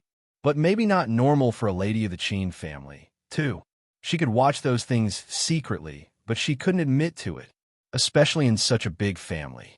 It was embarrassing to admit that she had seen it. Point 2. How was she going to explain herself to her grandpa? Lying on the floor on top of Liang like this. How must she look, too? Qin Sheng, don't frame me. I'm innocent, too. She was so angry that her chest hurt. The most annoying thing was that Qin Sheng still looked innocent. Point 2. Cousin, what do you mean? I'm not framing you. You must be mistaken. I'm not the one on the floor. Qin Sheng insisted on being innocent until the end. 2. Li Ang's long and narrow eyes stared at the little woman sitting on the sofa. The little thing was clearly like a fox. Seeing that she had been injured in the hooligan attack, he decided to make her happy today. He did not move and continued to watch the show. Point 2. Qin Zhe's walking stick banged on the floor. Get up, too. Qin Yunting looked at her angry grandfather and realized that she was still sitting on the Li Ang's body. Point 2. She was so scared that she jumped up. Grandfather, please. Duke Liang, testify for me. Was I scared by the hamster just now, too? Liang got up from the ground and brushed down his expensive suit. You have no respect. I know that you and your mother have always wanted to hook you up with me, but I don't like girls that are too aggressive. 2. Qin Yunting was so angry that she almost passed out. Not only did Liang not testify for her, but he also confirmed that she seduced him. 2. Duke, how can you say that? 2. Don't you want to marry me? Is that not true? Liang asked back. Point 2. Qin Yunting gritted her teeth. No matter how angry she was, she did not dare to say that she did not want to marry Liang, too. Qin Zhe's voice was cold. Sorry to have made a fool out of you, Sir Ju. My Qin family did not discipline her well enough. That's why my granddaughter did such a disrespectful thing. On account of old Qin's reputation, I won't pursue the matter, too. Liang spoke generously, but it made Qin Yunting even more embarrassed, as if Liang was the one who was at a disadvantage point, too. Qin Sheng's eyes engorged. She was speechless at this man. At that moment, she sympathized with Qin Yunting. Not only was she taken advantage of by the man, but she was also accused of molestation by him, point two. Qin Zhe gave a rare smile. Thank you for your kindness, Duke. I will definitely instruct my family to discipline her well. The old man got ready to leave, point two. My thanks in return, Sir Qin. Liang glanced at Qin Sheng. Have you been lying on the sofa the whole time? Be careful that you don't become paralyzed, too. Don't curse me. I sprained my ankle, and it's inconvenient for me to walk. Qin Sheng hated Liang to the core. He would probably be happy if she was missing an arm or a leg, or even if she was paralyzed, point two. It's inconvenient for you to walk? Why didn't you say so earlier? I would have done you a favor and carried you. Liang took a step forward and picked up Qin Sheng without any explanation, point two. Why would he be so kind to her? Qin Sheng couldn't believe it. There must be a reason for his change in behavior. 2. If you dare drop me, my uncle will break your legs. Qin Sheng's hand tightly gripped the collar of the man's suit, point two. Do you want me to throw you? If you want to see Qin Yunting being punished, just be obedient. Stay still. The corner of Liang's lips twitched, point two. Surprisingly, the feeling of being grabbed by this little woman was not bad. Moreover, he actually liked her body fragrance. He was a germaphobe and hated people's body fragrances. However, he actually felt that Qin Sheng's scent was refreshing. He lowered his head, wanted to smell her more deeply, point two. Qin Sheng was stunned. Okay, but move quickly, too. Liang looked at the mischievous smile on the girl's lips. He did not know how Gong Machin had raised such a sly fox, too. On arriving at their destination, he placed Qin Sheng on a chair and sat beside her, point two. Qin Yunting was so angry that her lungs felt like they were about to explode. Liang hugged Qin Sheng, and Qin Sheng seemed to be returning the favor. She noticed Grandma and her mother's expressions weren't good at all, point two. Yunting made a mistake. Even if she is scared, she can't pounce on Duke Liang. But we have to believe her when she says that it was a hamster that caused this. Just let the servants beat the vermin to death. Ethan looked at Qin Yunting. You still need to be punished, though. After you have finished reflecting, you need to go and apologize to Duke Liang, too. Yes, I remember that Annie is also afraid of hamsters. And don't forget, Mom was scared by a spider. How can we have these things in our home? Mom, why don't you clean these things up? They're dirty and carry infectious diseases. Zheng Min said with a look of disgust, point two. Qin Sheng listened to the words of Zheng Min, and he went in shock. She originally wanted to punish Qin Yunting, but now they were saying that little Aoi and little Juju's lives were lost. And Ethan took the opportunity to give Qin Yunting a chance to make it up to Liang too. Just when she started feeling anxious for her two pet, Gong Machin and Qin Zixian walked in, point two. Qin Yunting seized the opportunity instantly. Grandfather, you're unfair to me. Why was I being disrespectful when I pounced on Duke Liang? But then it's fine when the Duke carries Qin Sheng too. She deliberately emphasized the last few words for Gong Machin to hear. Qin Sheng looked at Gong Machin's face nervously. Just as she was about to explain, she heard the evildoer beside her speak, point two. I just like to hug Qin Sheng, and I want to hug her for the rest of my life. If you don't agree, I'll marry her and hug her openly. 2. Gong Machin's face suddenly darkened too. Marry her? Did I agree to it? Liang, who gave you permission to hug her? Gong Machin's tone was like the wind in December, point two. Uncle, you can't blame Duke Liang for this. Qin Sheng insisted that she sprained her ankle and asked the Duke to carry her. She was still holding on to the Duke just now. If you don't believe me, look at Liang's shirt. It's already wrinkled by Qin Sheng. Qin Yunting quickly said. She didn't want Gong Machin to be unhappy with Liang. She wanted Qin Sheng dealt with, not Liang too. The corner of Qin Sheng's lips twitched. She really hated Liang. So much too. I didn't ask Liang to hug or carry me. Liang insisted on hugging and carrying me, too. It's such a long way from your bedroom to the dining room. Why did you let the Duke carry you all the way here, too? F***CK. Qin Sheng really wanted to slap Qin Yunting. She could not explain it clearly no matter how she tried, too. Liang didn't look angry. His face was full of smiles. He put his hand on Qin Sheng's shoulder and said, "What's there to explain? If you hug me, I'll hug you. If you want me to be responsible, I'll marry you, too."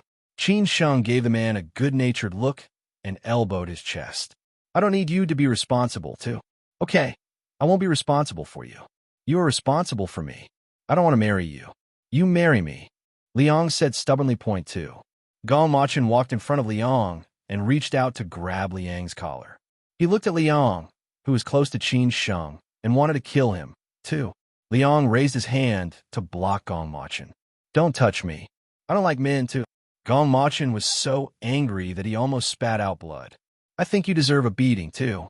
Gong Machin, you only hit me recently, and I hadn't fully recovered. Now that I've recovered, I'll be able to fight back."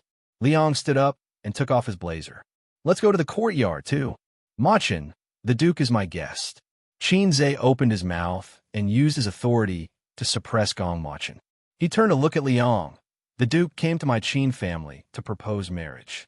I know you both don't get along, but if you carry on this way, not only will you lose dignity, you will also make it difficult for Qin Sheng, too." Liang pursed his lips. Qin Zhe was indeed the legendary old fox. His words and actions were watertight. He suppressed Gong Machin and used Qin Sheng too. "So, Elder Qin agrees to my proposal, too." "I don't agree. Who dares to marry Qin Sheng?" Gong Machin enunciated each word. His cold face was like a demon from Hell. Point 2. Liang snorted. "Don't say that I didn't ask you. I have plenty of time. But what about you, too?" Liang's eyes narrowed, and his sinister gaze landed on Gong Machin. He knew that Gong Machin would understand his threats, too. Regarding Qin Sheng's marriage, Machin does have the right to speak. After all, Qin Sheng was raised by him, but in the end, he still has to listen to Qin Sheng's opinion. "Qin Sheng, what do you think?" Qin Zhe wisely interrupted the confrontation between the two arrogant men. He passed the question to Qin Sheng. Point 2. "Grandfather, I don't agree to it." "I've already said I don't agree," Qin Sheng said hurriedly. Point 2. Qin Zhe nodded. "Duke, I'm sorry, my granddaughter doesn't want to marry too." Liang lowered his head and looked at the little woman sitting on the chair. "It's okay.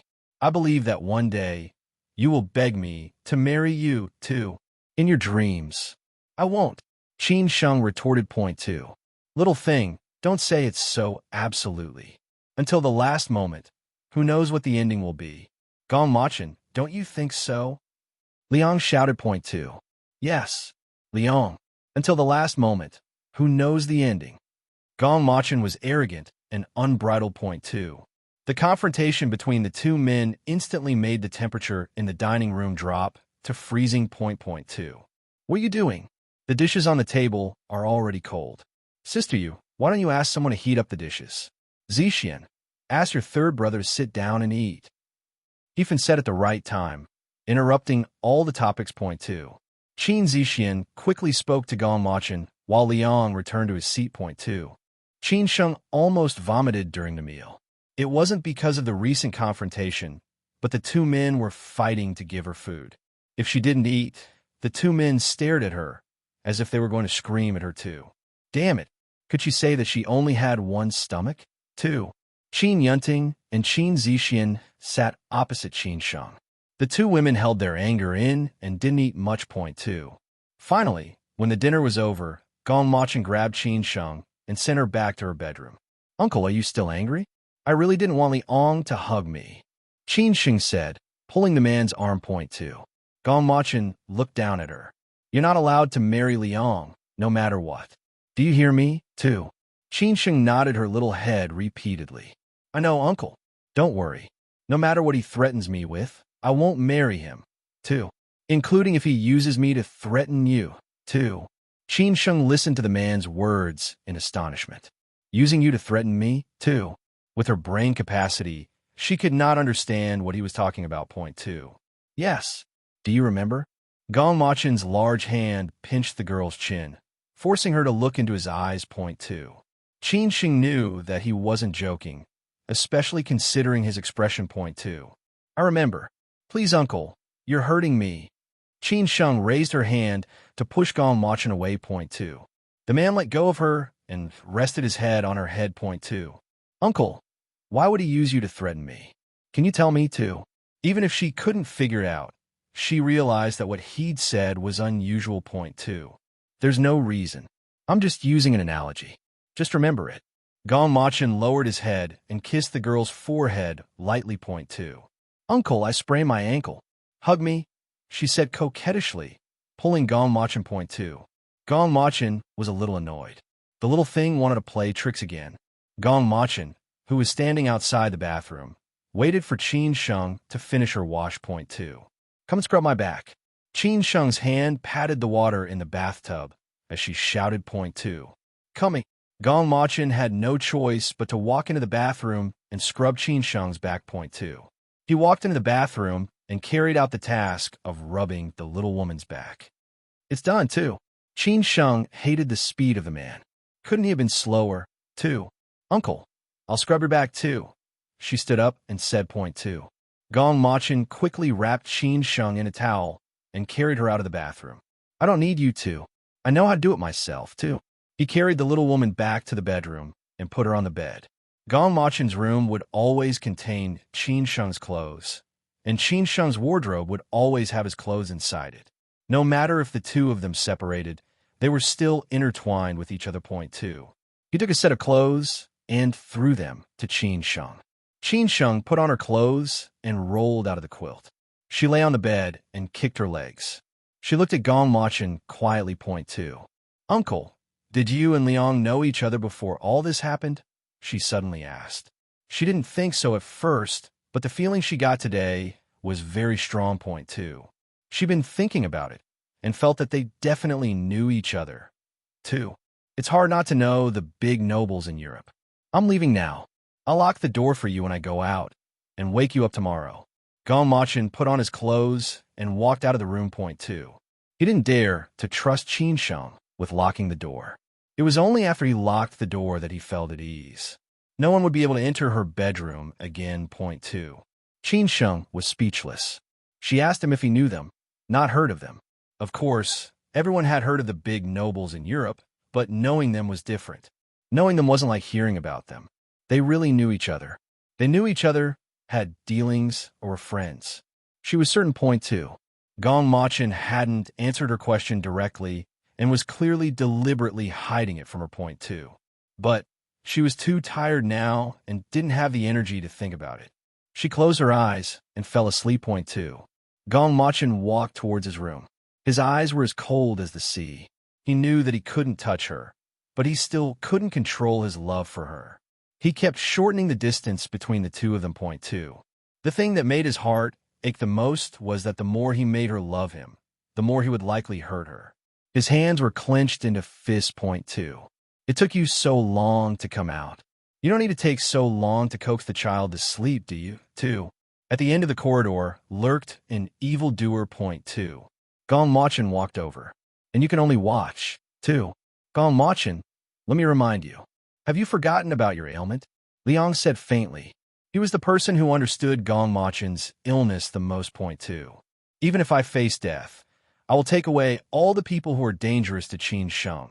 Gong Machin snapped. Point two. Don't be so absolute. Not everything in this world can be controlled by you, even if you're a Gong Machin. The poison in your body is the perfect example of that. Let's make a deal. I will give you the antidote. You will do as I say and give Qin Sheng to me. Liang leaned against the wall. He looked at the man in front of him as if he were a scoundrel. Point two. No way. Don't even think about it.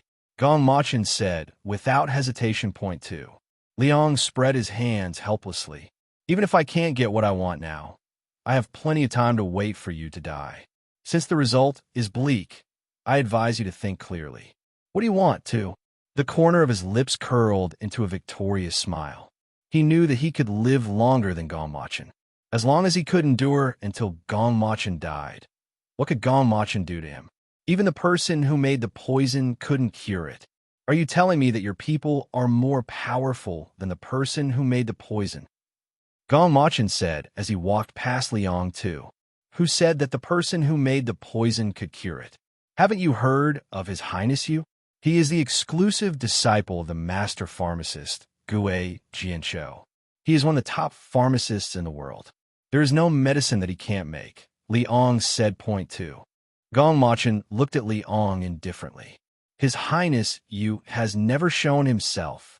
How has he been found by you, too? It's not that he has never shown himself.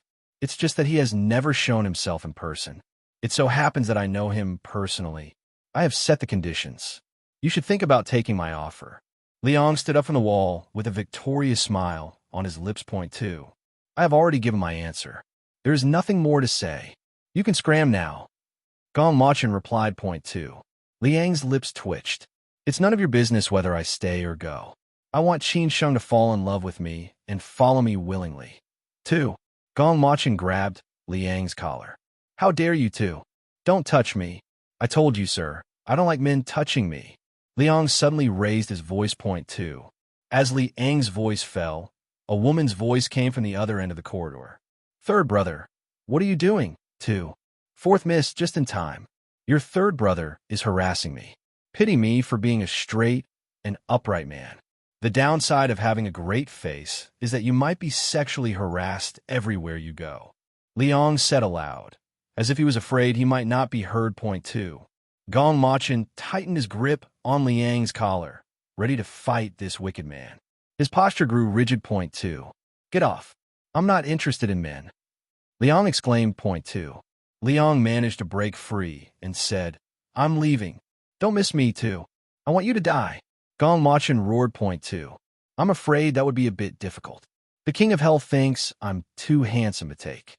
He's afraid that his harem will come to me and lavish me with their love. But the King of Hell likes you very much. I'm very sure he's eagerly waiting for you. Liang teased Gong Machin. Point 2. Damn it. If Gong Machin didn't accept his terms, then his plan would be ruined. How much money had he wasted on that antidote? His plan couldn't be ruined. Point 2. Qin Zixian watched Liang walk away, then walked to Gong Machin's side. Third brother, this duke is too outrageous. I'm thinking that he might have secretly changed the contract. I'm just not sure, too. Niefeng is looking for the person who changed the contract. He'll find who it was. It's getting late. You should rest. We had an early start. Gong Machin strode towards his bedroom. Point 2. Qin Zixian's brows sank, and she caught up with the man. Third brother, do you hate me, too? Gong Machin turned to look at Qin Zixian and said in a deep voice, Why do you ask that, too? Because when I was young, I looked down on you and often argued with you. Qin Zixian was filled with regret. Why did she do such a stupid thing in the past? If she had treated Gong Machin better, she might have been the one who he loved, too. She had treated him badly when she was young. She fought with the boy on numerous occasions to punish him, as she thought he was not worthy of appearing in front of her. Point 2. Gong Machin's face was cold. I've forgotten all about the past. You're my godfather's daughter. I'll treat you as my sister, too. He turned around and continued walking to his room, without looking at Qin Zixian again. Point 2. Qin Zixian stood there for a long time before she remembered where she was. She quickly ran back to her bedroom. She didn't know why life would play such a cruel prank on her, but it just so happened that the boy whom she looked down on had become a person who had so much power, too. Would she ever be able to secure Gong Machin's love? He treated her as his sister. Was that all she would be, too? Gong Machin returned to his room and took out his phone to make a call. Yue, have you found an antidote for my poison yet, too?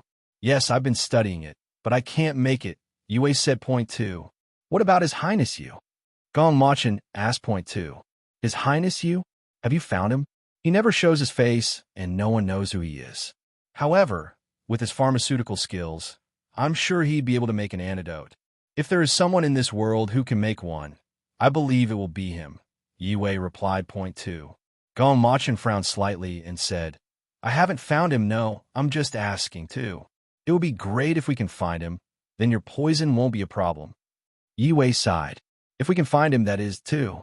Okay, I understand. Gong Machin hung up the phone and dialed another number. Nye phone. Have you found the person who changed the contract? 2. I'm still investigating. I found the taxi he got in, but he got out and took another one. Based on what we found, we think he has already changed a few taxis. It will take time to find the last taxi he got in and the place he went to, too. Nye phone thought that it was basically like looking for a needle in a haystack. Point 2. I want you to look for another person. He's called Your Highness you. I think he should be in the country over the border. Gong Machin instructed. Point 2. Yes. Nye phone accepted the order. Now this search was definitely going to be like finding a needle in a haystack. They had as much luck finding him as buying a winning lottery ticket, because there was no trace of His Highness you. No one knew who he was. Point 2. 2. When Qin Sheng woke up the next day, she got up without Gong Machin shouting. Today was the last day of practical investigation class. They were going to spend the day in Gong Machin's company, and then there was a charity auction in the evening. It was to donate to children who had dropped out of school. Point 2. When she changed into her school uniform, Gong Machin walked in and took her to the company. Qin Sheng saw Chu Xia when she arrived at the company. Chu Xia kept complimenting her uncle for being so handsome, which shocked onlookers. Point 2. Qin Sheng smiled and suddenly thought of Yin Fei. Is Yin Fei here? I wonder how she is now that her father has been arrested, too. Hey, why do you care about her? It's better if she doesn't come, said Chu Xia. Point 2. Aha, if you say so. The arrest of Yin Fei's father is only temporary, though. She's probably rehearsing for the charity auction this evening, said Qin Yunting. Point 2. She still has the nerve to rehearse? I really don't know what she's thinking. If it were me, I would have left long ago. Chu Xia ridiculed. Point 2. Forget about it. If she's willing to still be involved, then so be it. It won't affect us. Let's hurry up and finish the questionnaire. Qin Sheng guided Chu Xia to their task. Point 2. Chu Xia was too lazy to talk to Qin Yunting. She followed Qin Sheng to interview the staff in the office for the questionnaire. Point 2. The charity auction was held in the top-floor banquet hall of the Gong Machin Group offices. Gong Machin had even invited many business guests to come to support the school at the auction. Point 2. Due to Gong Machin's reputation and deterrence, the guests had rushed here even though they knew that the items were going to be auctioned at a high price. Point 2. As the banquet began, everyone sat at the dining table and ate the buffet, waiting for the auction to begin. Point 2. Suddenly, the lights in the hall dimmed too. On the stage in the banquet hall, there was a beam of light shining on a girl. The girl was standing with her back to the audience, and her body had beautiful curves. Point 2. She was wearing a red dress, and the lower part of her skirt reached down to her feet. Point 2. Before she could turn around, she had already attracted the warm applause of all the male guests in the hall. One had to say that this girl's figure was beautiful. Point 2. As the music started to play, the girl started to dance on the stage. When she turned around, following the dance steps, Qin Sheng realized that she was Yin Fei too. It turned out that she had been learning how to dance, but Qin Sheng had never seen Yin Fei perform before. Point 2. How disgusting. She's dancing here. Why doesn't she go to the nightclub and be a princess instead? Chu Xia ridiculed Yin Fei when she saw her flirtatious look. Point 2. Qin Sheng's eyes narrowed. There was one thing she did not understand. Why was Yin Fei still in the mood to dance when Yin Sheng was in prison? 2. Let's just focus on the auction. Let her dance if she likes, she advised Chu Xia. Point 2. Yin Fei danced faster and faster with the music. She twisted her waist and walked from the stage to the table below, dancing around the attendees. Point 2. Qin Yunting hugged the donation box behind Yin Fei and asked the customers to donate. This effect was very good. Qin Sheng saw many customers donate in light of the girls dancing. Point 2. Geez, Qin Yunting really knows how to show off. They clearly want to raise the most money. Chu Xia looked at the tray. They had prepared some handicrafts. Did anyone want to buy an embroidered handkerchief? Really, too. Time would tell if people wanted to buy them at the auction, too. Yin Fei's eyes stared in Gong Machin's direction. Finally, she jumped to Gong Machin's side. As if he'd stepped on her long dress, she suddenly fell onto the man's body. Point 2. Ah! She screamed in fear, grabbing the man's lapel. Point 2. The woman's face was painted with crimson peach blossom makeup. Her delicate appearance made it seem like she was a peach blossom. Point 2. Many people applauded. They were envious of Gong Machen's luck with women. Point 2. President Gong, I'm sorry. I accidentally fell over too. While Yin Fei fluttered her long lashes, Niefeng grabbed her arm and lifted her up. That action was absolutely not gentle. With his strength, he could easily crush someone's arm. 2. Stay away from the president.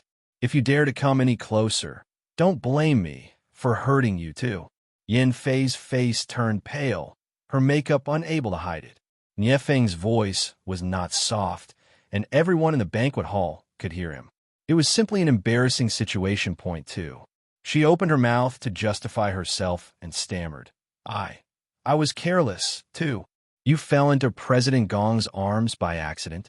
Is wrestling a skill? Chu Xia said rudely. Point 2. The female guests in the banquet hall laughed mockingly. Who knew how many people were jealous that Yin Fei had sat on Gong Machin? Now, they finally found an opportunity to force her back. Point 2. Gong Machin raised his hand, and Niefeng immediately understood. Someone, throw Yin Fei out, too. Yin Fei looked at the cold man in astonishment. President Gong, don't throw me out. Please. I apologize for my mistake, too. Yin Fei couldn't leave. She still had to save her father, too. Everyone in the banquet hall looked at Gong Machin in shock. No one dared to make a sound. They had all witnessed Gong Machin's ruthlessness. Point 2. No one paid any attention to Yin Fei's words.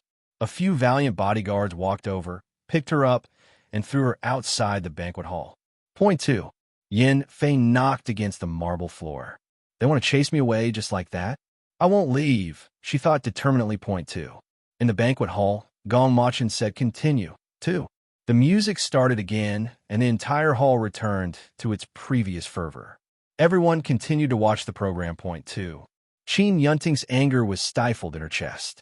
She was the first person to raise funds, but now that Yin Fei was gone, she could no longer raise money. The key was that if she won first place, the school would give her a commendation and a scholarship. Of course, she could not let Qin Sheng win at this, too. When it came to the auction, Qin Sheng and Chu Xiao walked onto the stage and took out their handicrafts. They are all hand-embroidered handkerchiefs. I hope everyone will bid for them. The money will be donated to the children who have not attended school, Qin Sheng said. Point 2. However, not many people responded to the auction of the handkerchiefs.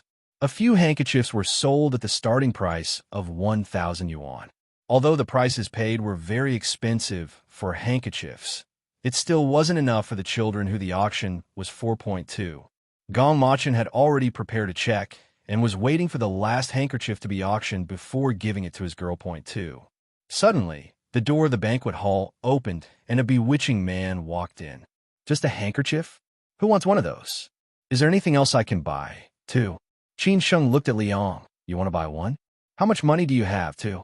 Qin Sheng looked at Liang's pockets with joy. She was worried about not raising enough money. The auction had been her and Chu Xiao's idea. She wanted to get first place and win a scholarship for Chu Xiao. Point 2. I have a lot of money. How much do you want? Liang said. Point 2. Qin Sheng pursed her lips. 5 million, too.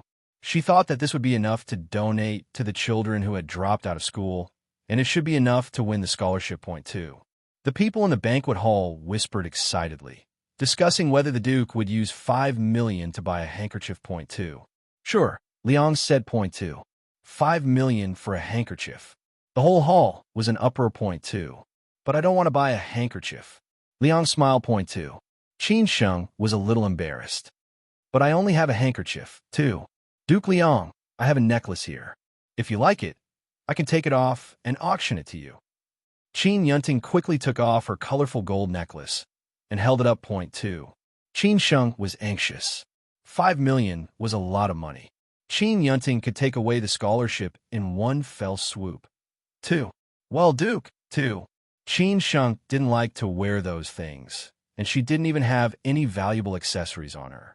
So, what could she try to auction? 2. What else do you want to buy? Tell me, and I'll look for it. Qin Sheng asked hurriedly. Point 2. Liang chuckled and did not look at Qin Yunting. His gaze landed on Qin Sheng's small face. Don't worry, I definitely want something. It's something that this banquet hall has, too. What is it? As long as it's something that we have, I can auction it. Qin Sheng walked down the stage and went straight to Liang, too. She finally breathed a sigh of relief. There were only handkerchiefs and promotional materials here. Otherwise, they would have to auction their school bags. But they were all things that could be sold. Point 2. Liang lifted Qin Sheng's chin with his finger and smiled wickedly. I want to auction you. Not for sale. Qin Sheng waved Liang's hand away. Point 2. 5 million to buy her. She wasn't drunk, too. Why are you in such a hurry, girl? I haven't finished speaking. I'm buying a kiss from you. How about it? Can this be done? Liang lowered his head and whispered into the girl's ear. Point 2. Liang was whispering in her ear, and no one could hear what he was saying. Point 2. Qin Sheng immediately agreed. Point 2. Okay, let's auction it, too. Qin Sheng. Gong Machin stood up and shouted.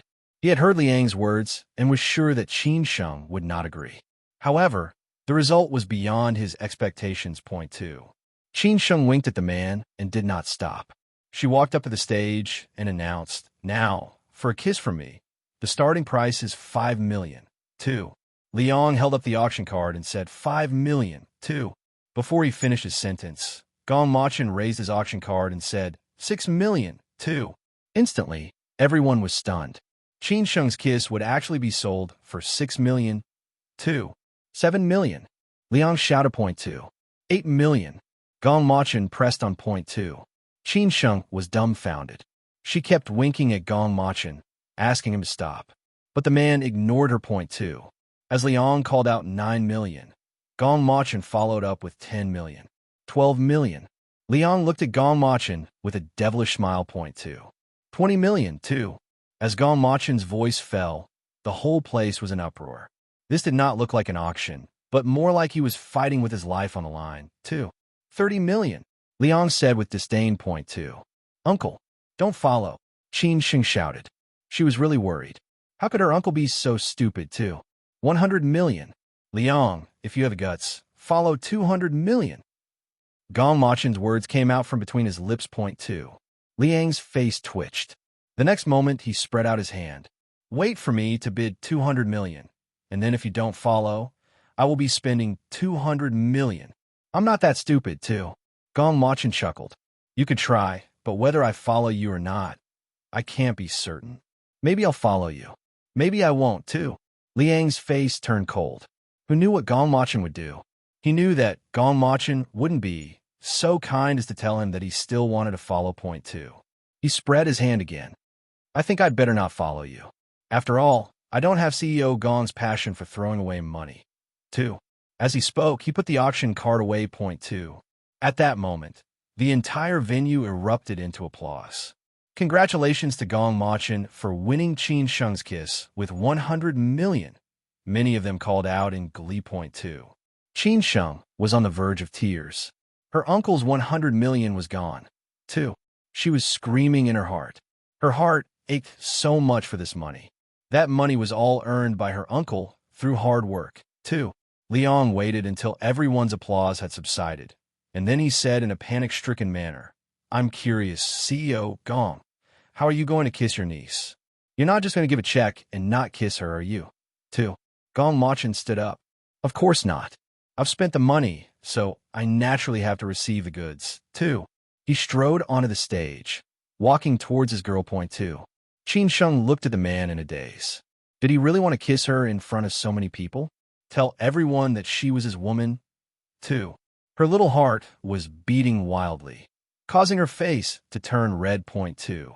Gong Machin raised his hand to hold the girl's face. Her little face was like a red apple. Point 2. Qin Sheng could see the coldness in Gong Machin's eyes. She knew that he was angry, too. Uncle. Qin Sheng wanted to talk about what happened just now, but she stopped. There were too many people, so it was hard for her to say it out loud. Point 2. Gong Machin pressed his finger on the girl's lips. He lowered his head and kissed the girl, but his lips didn't land on her lips. Instead, they landed on her forehead. Some people said that a kiss on the forehead was the most holy kiss between a man and a woman. Both of them closed their eyes, making the kiss more affectionate. Point 2. Indeed, an uncle could kiss his niece's forehead. Although he didn't say anything, people felt that the kiss contained so many things. Point 2.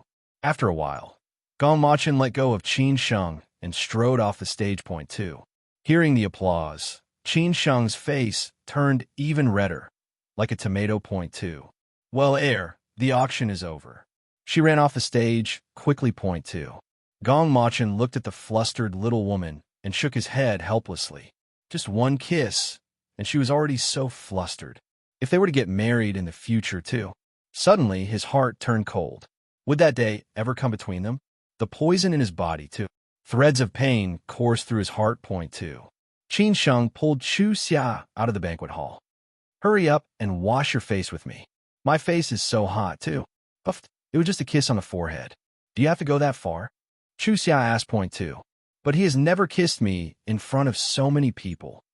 Qin Sheng's hand touched her face, so hot that it was hot to the touch. Point two. Your uncle is so handsome. He spent 100 million just to kiss your forehead. He's a decisive tycoon. Chu Xia followed Qin Sheng to the bathroom and couldn't help but praise Gong Machin. She reckoned that the whole school would know about this tomorrow. Point two. After the bathroom door was closed, Yin Fei walked out of the corridor in her red dress. She had heard Chu Xia's words. A vicious glint flashed across her eyes, too. Yin Fei, did you send me a message? Qin Yunting walked towards Yin Fei. Point two. Yes, do me a favor. Yin Fei said. Point two. What do you need a favor for? I've already performed for you, but you still can't win. You've also lost the donation money. I think you'd better leave. Qin Yunting said, rolling her eyes. Point two. How do you know we'll lose? Help me open your uncle's office. That way, you and I still have a chance to win. Yin Fei said. Point two. Qin Yunting rolled her eyes again. Are you sure, too? Of course I am. Do you think my figure is inferior to Qin Sheng's? Yin Fei asked. Point two. Qin Yunting roughly guessed what Yin Fei was going to do. Okay, I'll help you one last time. You think of a way to get my uncle to donate 100 million to me, too. Well, that's easy to do. Hurry up and get the key. Yin Fei urged. Point two. Qin Yunting nodded and returned to the banquet hall to find a way to get the key to Gong Machin's office. The auction had been completed. After that, there were performances and all kinds of small talk about the business world. All the bosses surrounded Gong Machin and toasted him, hoping to have more cooperation projects. After all, climbing up to Gong Machin was equivalent to climbing up the money tree. Point two. No matter how good Gong Machin's alcohol tolerance was, in the end, he still became a little confused. He asked Nief Feng to help him back to the office to rest. Point two. Go see where Qin Sheng went. I don't know where she hid the whole night. Gong Machin muttered. He hadn't settled the score with the little girl yet. He couldn't believe she'd dare to ask the Duke to kiss her, too.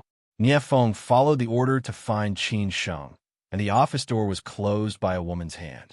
The man's large hand grabbed the woman's hand. You're being naughty again, too. Yin Fei's heart suddenly jumped, but it didn't seem like the man was angry. Instead, it seemed like he was flirting with her. She caressed the man's hand and said, "Co Gong, let me serve you, too." The woman's voice made Gong Machin's mind clear. He opened his eyes and saw Yin Fei's face. Point two. He waved Yin Fei's hand away. Who let you in, too? His voice was no longer as cold as before. Yin Fei stood with her hands hanging down, holding her skirt awkwardly. President Gong, I came in by myself. I'm here to serve you, too. Gong Machin's eyes narrowed into a scowl. He raised his foot and kicked Yin Fei down. Serve me? Are you qualified to do that, too? Yin Fei climbed up from the ground in despair. She crawled to the man's feet and grabbed his pant leg. Of course I am. I'm still a virgin. President Gong should know, too. Yin Fei looked at the man with innocent eyes. CEO Gong, you must be very curious about who secretly changed Qin Sheng's contract, right? I know about this. Of course, I didn't arrange it. But I know some things. Point two. I can tell you who changed the contract. If you catch him, neither you nor Qin Sheng will be in trouble. 2. She was sure that Gong Machin would be interested in her words. Point 2. Tell me your conditions. What do you want? Gong Machin looked at the woman calmly. Point 2. There was no emotion in his eyes. It was as if he was looking at a corpse. My condition is that I want to be your woman, and you have to help me get my father out. Yin Fei said. Point 2. Gong Machin chuckled. You're too greedy. You want to get your father out, and you want to be my woman, too. Since CEO Gong is willing to spend 100 million for Qin Sheng, I don't think you want her to be affected by this matter. right? As long as we don't find the person who stole her documents, she will always be a suspect. Yin Fei said. Point 2. Very good negotiating skills, but you don't have the qualifications to negotiate with me. Gong Machin, don't need you to find that person for me. Besides, I've already found the person. I'm going to capture him tonight. Gong Machin said loudly. Point 2. Yin Fei was shocked. How could Gong Machin find the person? Was that person going to be caught? 2. Just as she was panicking, Gong Machin pressed on his phone. In a flash, the door opened and a few bodyguards rushed in. Point 2. The men who suddenly barged in gave Yin Fei quite a shock. She screamed and picked up her dress from the ground. Point 2. Gong Machin raised his hand, and the bodyguards immediately rushed over and lifted Yin Fei up and took her into the elevator. This time, they didn't throw her in the corridor, but onto the street outside the building. Point 2. The people on the road looked at Yin Fei, who was not even dressed properly, as if they were looking at a prostitute. Point 2. Yin Fei was so ashamed and angry that she wanted to crawl into the bottom of the sewer. Gong Machin, you've gone too far now. I will remember all the humiliation I've suffered today. 2. She casually took a taxi and left. She wanted to inform the person that Gong Machin had discovered them. She could not let Gong Machin's people catch her. Point 2. 2. Qin Sheng was found by Nie Feng in the small reception room. She was too shy to return to the banquet hall. Nie Feng told her that Gong Machin was waiting for her in his office, so she ran to the office. Point 2. Gong Machin was sitting on the sofa. His eyes were closed and his arms were folded on his stomach. The light shone on his face, highlighting his strong facial features. Point 2. She walked over and rubbed his temple with her small hand. It was obvious that he was drunk. He had a good taste in alcohol. He would not cry when he was drunk. He would just sit there obediently. Point 2. Uncle, are you okay? I'll get Nie Feng to make you some hangover soup, Qin Sheng said. Point 2. She reached out to take the phone from the armrest of the sofa, but the man grabbed her hand. Point 2. Gong Machin opened his eyes, his gaze sharp as a blade. You're selling your kiss for 5 million? Can I, Gong Machin, afford to support you? 2. Qin Sheng's mouth twitched. She knew he would misunderstand. That's not true. You've only heard half of it. Liang said in my ear that I can only kiss his cheek. Just touching his cheek can be exchanged for 5 million. Why wouldn't I want that, too? Friends would also kiss cheeks, right? This wasn't too forward. She would only agree to Liang if she felt that she would be in control. Point 2. Gong Machin suddenly retracted his hand and held the girl's wrist tightly. That won't do either, too. Qin Sheng was in so much pain that she slapped her uncle's wrist and pouted. What do you mean it won't do? It's just for the sake of donating. Who would be as stupid as you? Spend 100 million and kiss my forehead. 2. Are you crazy? 100 million. You don't have to do this for charity. How hard did you work to build your company? You wasted 100 million just like that, too. Gong Machin's long arm pulled her into his embrace, and the girl fell onto his lap. Point 2. You feel sorry for me? 2. Qin Sheng nodded her little head. Of course I feel sorry for you. When you worked hard, I watched you do it. I couldn't bear to see you squander your hard-earned money like this. I originally wanted to scam Liang. You didn't even look at the wink I gave you and chased after him with all your might, too. Her tone was filled with resentment. It was as if she was trying to steal the chicken, but failed. This time, Liang succeeded in causing trouble. Point 2. Even if I knew that you were only kissing Liang's cheek, I still wouldn't stop. You are mine, and I won't let anyone touch you. Only when I die will I find a reliable person to take care of you for the rest of your life, Gong Machin said. Point 2. No, I only want you. If you dare die, I'll die with you, Qin Sheng said seriously. Point 2. She wasn't joking. She was serious. The person she loved the most in her life was Gong Machin. If he really died, she would definitely follow him. She was in this world because of him. If he wasn't here, her world wouldn't be here either. Point 2. Gong Machin's heart ached. Don't be silly. I won't allow you to be hurt, and I won't allow you to die. 2. He was afraid that one day, she wouldn't be able to accept the fact that he was going to die. That was why he had kept it from her until now. What could he do to make her give up on him? He thought that he had to act quickly. He had to make Qin Sheng stop loving him before the poison took effect. 2. Qin Sheng did not know what the man was thinking. She leaned comfortably on the man's body. Her eyes flashed. Could she do something now? She raised her head and kissed the man's chin. She liked his chin. When her lips were pressed tightly against his chin, she could feel a little stubble on it, which made her lips itchy. Point two. The little woman's kiss made Gong Machin's whole body tense up. Damn it, he'd reacted again, too. Qin Sheng, come on. I'm drunk. Let's go home, too. I'm not drunk. I'll F***CKU. Qin Sheng said loudly. Point two. Wasn't it good that he was drunk? Ha ha ha too. Qin Sheng, Uncle wants you to have a perfect wedding night. Gong Machin's big hand caressed the girl's small face. Point two. He knew that he couldn't be with her forever.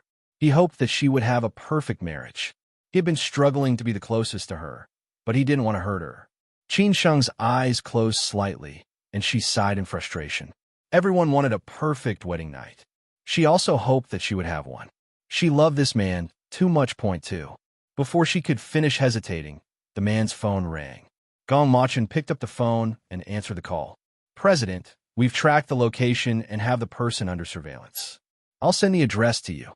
Nie Feng's voice came from the phone. Point two. Very good. I'll be there right away. Gong Machin hung up the phone and placed the little woman onto the sofa. Point two. If you don't want to go home, wait for me here. Don't be naughty. Gong Machin pinched the girl's nose. Point two. Qin Sheng pondered over Nie Feng's words. Tracking, surveillance. Who were they looking for, too? She grabbed the man's arm. Uncle, I want to go with you to get the person. Otherwise, I won't be good, too. She smiled at the man like a fox.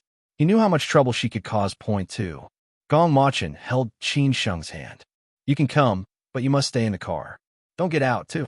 Okay, let's go. Qin Sheng jumped up from the sofa, pulled the man, and ran out. Point two.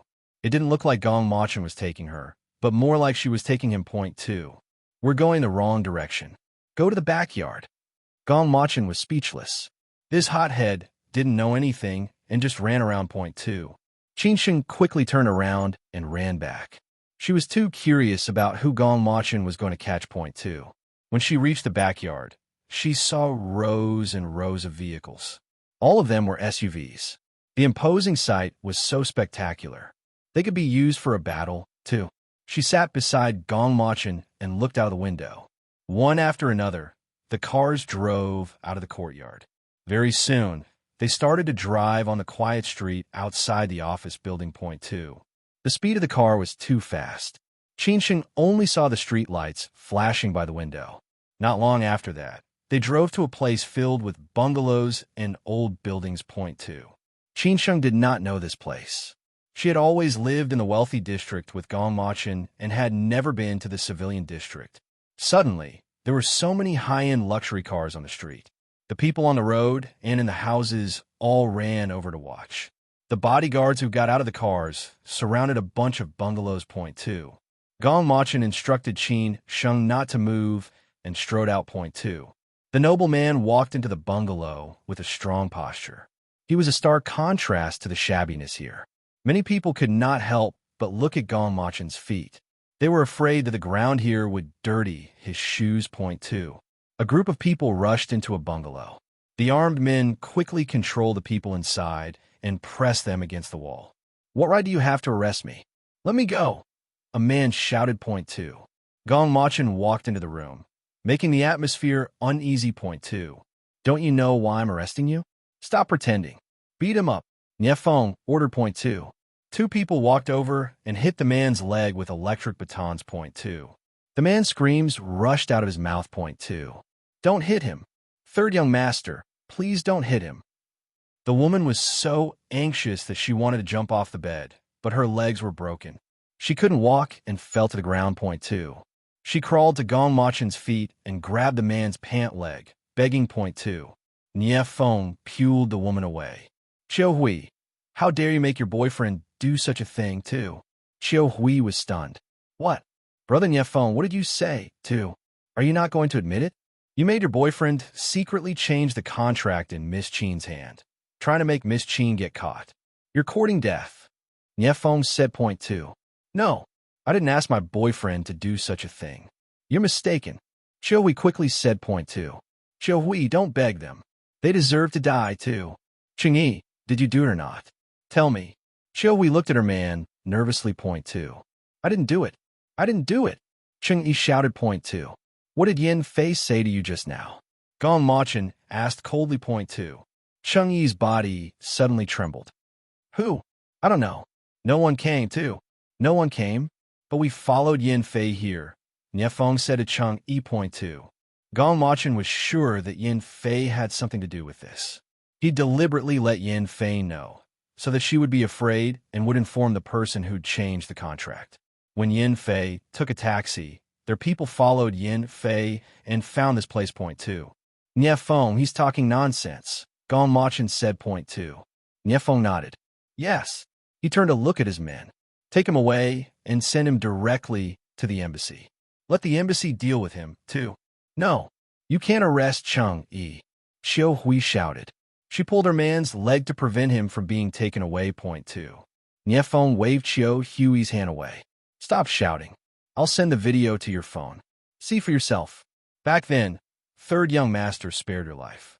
I didn't expect you to die without repentance, too. Xiao Hui looked at the video that was sent to her phone. She recognized the figure of the man at a glance point two. Third young master, I beg you to spare Cheng, too.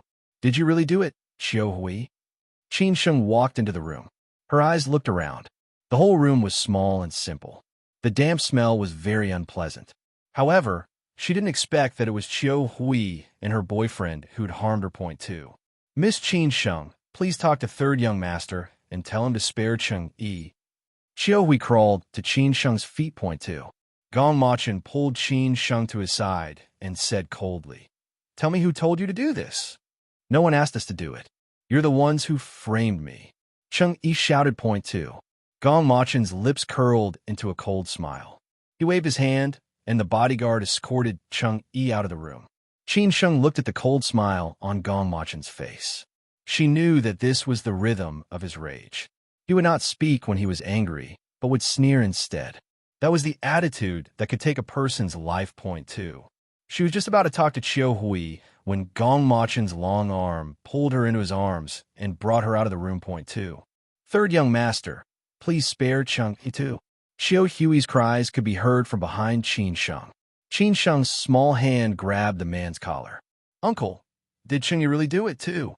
Yes, don't be soft-hearted. I'll send bodyguards to follow you tomorrow. Gong Machin lowered his head and looked at his girl point two. He knew that she was too kind-hearted. Even if someone had done something wrong to her, she would forgive them if they begged point two. Qin Sheng nodded. Oh, okay too. Gong Machin tapped the girl's forehead with his finger. You still got out of the car? What did you promise me just now? Didn't you say that you wouldn't get out of the car? Too.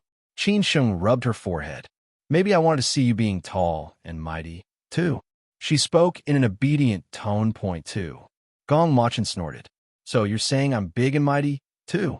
Qin Sheng's lips twitched and her face turned red. Uncle, you're bad, too. Something about him being mighty flashed in her mind point two. Gong Machin's lips curved, but this time it wasn't a cold smile, but a warm one. How am I bad? Are my muscles big and mighty? Why are you blushing like that? Qin Sheng's small face turned red again in embarrassment. She was sure that her uncle had said that on purpose. He was clearly not talking about muscles, too. Stop being rude, she said angrily point two. She was shy in front of outsiders. Even if he said it in her ear, she would still be shy. She didn't understand why he had to tease her in front of so many people point two. Gong Machin's eyes focused on the girl's red face. He liked her shy look, which made him want to kiss her point two. Two. When Qin Sheng and Gong Machin returned to the Qin family's mansion, the news that the person who had stolen the documents had been caught had already been leaked point two. Qin Zixian watched Gong Machin walk into the living room and stood up. Congratulations, third brother. The person who stole the documents has been caught. Now, the trouble of our company has been solved, too. Yes, the news was released. You did well. When a negative news was released, you were able to stand firm and not let the stock price fall.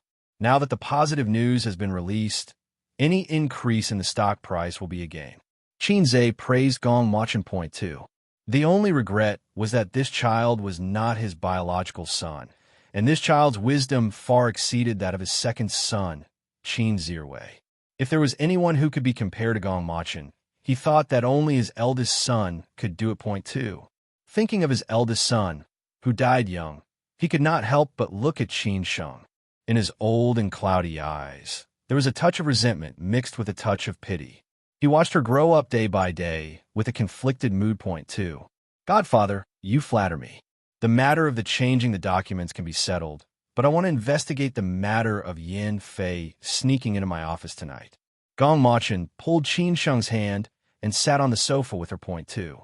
Qin Zixian's face stiffened because the man's gaze was on her. Third brother, you suspect that I let Yin Fei into the room? 2.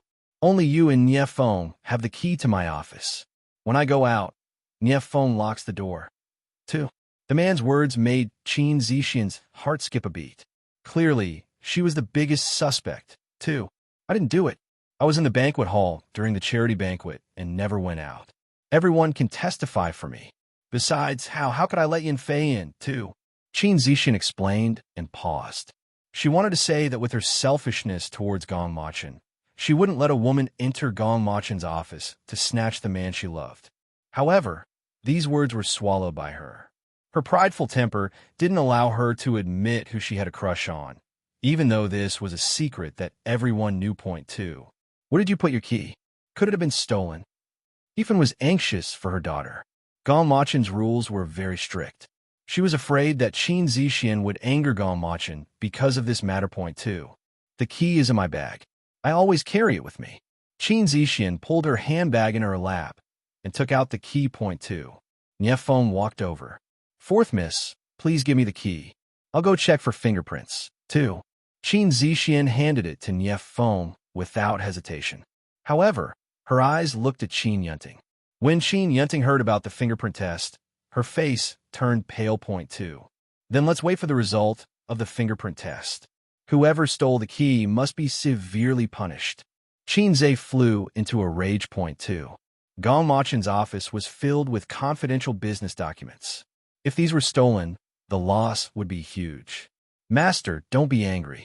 We will find out tomorrow. It's getting late. You should go back to sleep. Yifan got up and helped Qin Zhe back to his bedroom. Point 2. After Qin Zhe left, the others also went to their rooms. Point 2.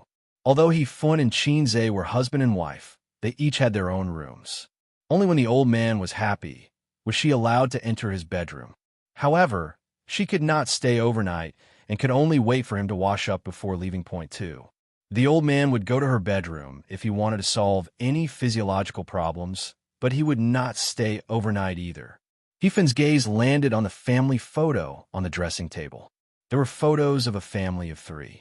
Of course, the woman on the photo was not her, but Qin Zhe's first wife and Qin Zhe's eldest son.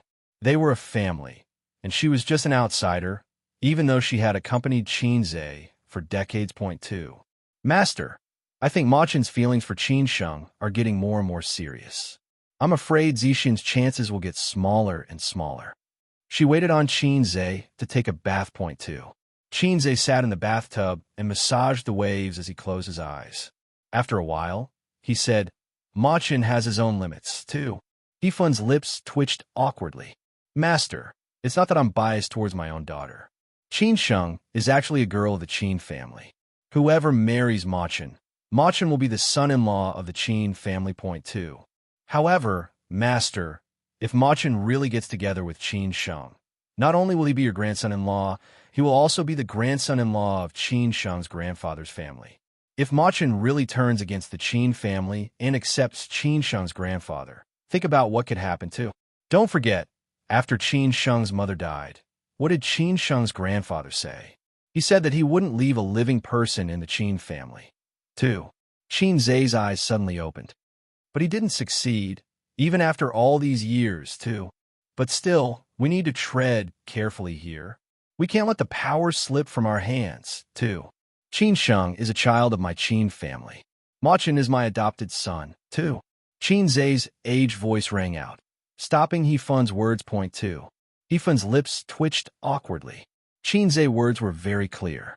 Qin Sheng was his granddaughter, so Qin Sheng would not help her grandfather harm the Qin family's people. Gong Machin was his adopted son, so he would not betray him. Point 2. Master, I'm just worried. There are some things that I have to guard against, she said reluctantly. Point 2. Go now. Let Zhongshuan come in and serve me. Qin Zi instructed. Point 2. Ethan walked out of the bedroom and called Zhongshuan. Obviously, her words made Qin Zi unhappy too. When she returned to her room, she found that Zheng Min, Qin Yunting, and Qin Zixian were all in the room. Mom, hurry up and save Yunting. It's all my fault. Zheng Min cried. Point 2. Qin Zixian rolled her eyes. Who did you say caused the trouble? Do you want me to take the blame for Yunting? Besides, I didn't know that the person who stole my keys was Yunting, too. Of course, she knew that the only person who had taken the keys from her handbag was Qin Yunting.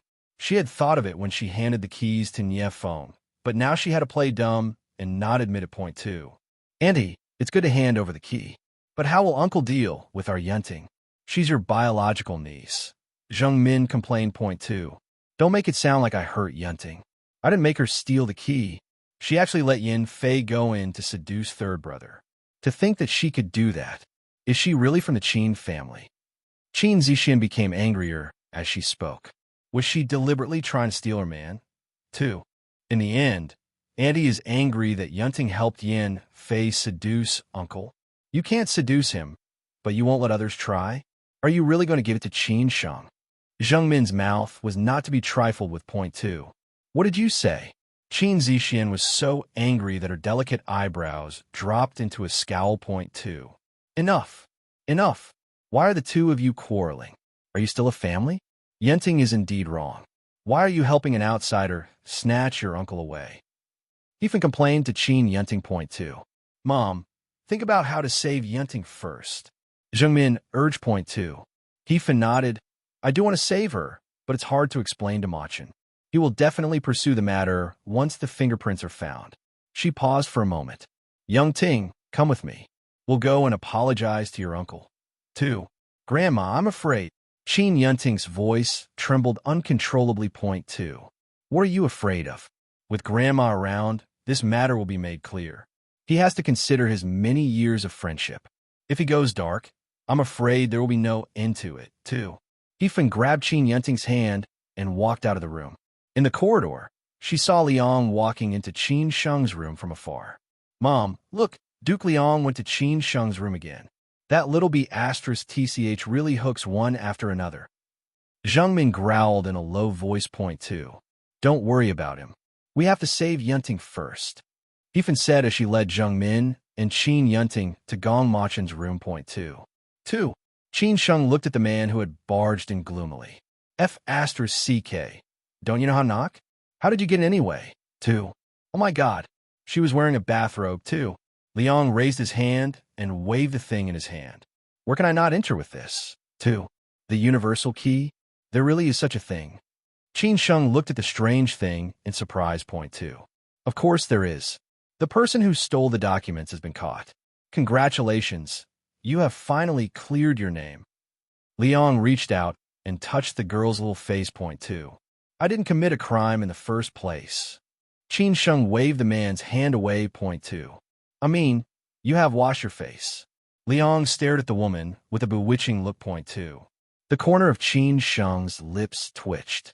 Why do you have to cause trouble for me? Do you value your life? What are you doing in my room anyway? Get lost, too. If I don't cause trouble for you, I might die of boredom. I am bored to death. Little thing, if you are well, then it's terrible for me. Gong Machin has caught Cheng Yi, but he let Yin Fei go. Guess what? Liang asked. Point 2. Yin Fei? What does it have to do with Yin Fei? Qin Sheng asked the man in surprise. Of course it has something to do with Yin Fei. Nie Feng followed Yin Fei to find Cheng. Liang said. Point 2. Qin Sheng looked at the man with her big eyes. You knew about it long ago, too. Not that long. Coincidentally, my men followed Yin Fei, so we knew about it together. Girl, don't you want to know why Gong Machin let Yin Fei go?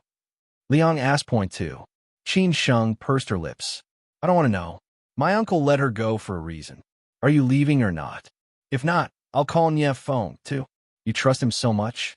Aren't you afraid that he'll take a fancy to Yin Fei, too? My uncle won't. Qin Sheng picked up her phone and dialed Nie Feng's number. Point 2.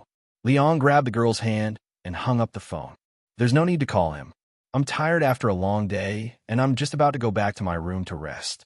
Let me remind you, in this world, you can't trust anyone but yourself. 2. He'd only gone to the auction to catch Yin Fei.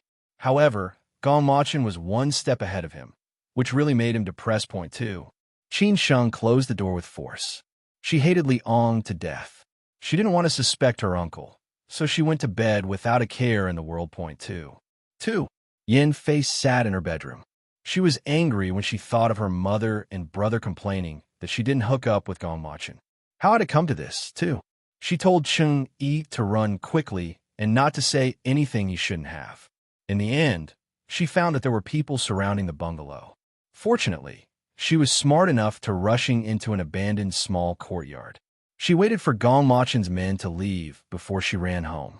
She wasn't caught by Gong Machin's men. Point 2. However, when she returned home, her family did not care whether she was dead or alive. They only knew that it was useless to scold her. Just as she was thinking about what to do, sat behind her dressing table, a man jumped into the room through the window. Point 2. Yin Fei was so scared that she screamed, but the man's hand covered her mouth. Point 2. Don't shout. I'm here to help you. As long as you cooperate with me, the man said. Point 2. Yin Fei was so scared that she nodded. She was afraid that if she did not agree, she would be killed by the man. As the man let go of her mouth, she asked timidly, "Can you really help me?" 2. Of course. Don't you want to save your father? And then become Gong Machin's woman? I can help you, but I'm your master from now on. You have to listen to me, the man said. Point 2. Why, you're my master? Yin Fei asked in surprise. Point 2. You don't have to agree. I'll disappear in mere seconds. But you won't be able to find me again, the man said. Point 2. Yin Fei hesitated for a moment and then said, I agree. 2. The man's fingers stuffed a pill into the woman's mouth. Very well, let's work together. 2. All she saw was a face in a silver mask. 2. A silver mask. Yin Fei was a little stunned. Point 2. Who are you? 2. Her voice trembled uncontrollably. She never knew that there was such a powerful medicine. Point 2. But even so, she still had to know who the man was. 2. Not hearing the man's reply, she reached out to remove the man's silver mask. Point 2. The man suddenly grabbed her wrist and pushed her hand away. Point 2. You don't have the right to know who I am. 2. The man's voice was very cold and gloomy. Yin Fei didn't have the time to think about who he was anymore. Point 2. Yin Fei didn't know why there were so many calluses on the man's palm. Perhaps it was because he was a practitioner of martial arts or did heavy physical work. 2. When she thought of heavy physical work, her whole body tensed up and she regained a trace of rationality. Who was this man? 2. She reached out her hand again, wanting to take off the man's mask. Even if she did not know who he was, she still wanted to see his appearance. She definitely didn't want him to be ugly. 2. Damn woman, you're too bold. If I don't teach you a lesson, you won't know how powerful you are, the man roared angrily. Point 2. Yin Fei cried out in pain, but the man used her skirt to block her mouth. Point 2. The pain caused her to instantly sink into darkness. 2. The next morning, Qin Sheng walked out of her room and ran into Qin Yunting in the corridor. Qin Yunting's eyes were red and swollen. It was obvious that she had cried the whole night. She could not figure out why she had been crying. Point 2. Qin Sheng looked around curiously, but did not ask. She and Qin Yunting did not quarrel or speak. In accordance with the principles of a harmonious society, she suppressed all her curiosity and walked her own path with her mouth shut. However, she still attracted Qin Yunting's fierce gaze.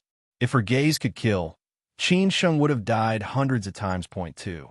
What the F***ck? How had she offended Qin Yunting? 2. It was not until Qin Sheng walked out of Qin Yunting's line of sight that she retracted her gaze. It was impossible for her not to hate her. It was because of Qin Sheng that her grandmother and mother begged Gong Machin for a long time yesterday. It almost made her grandmother's old face explode. Only then did Gong Machin say something. He said that she would be spared this time.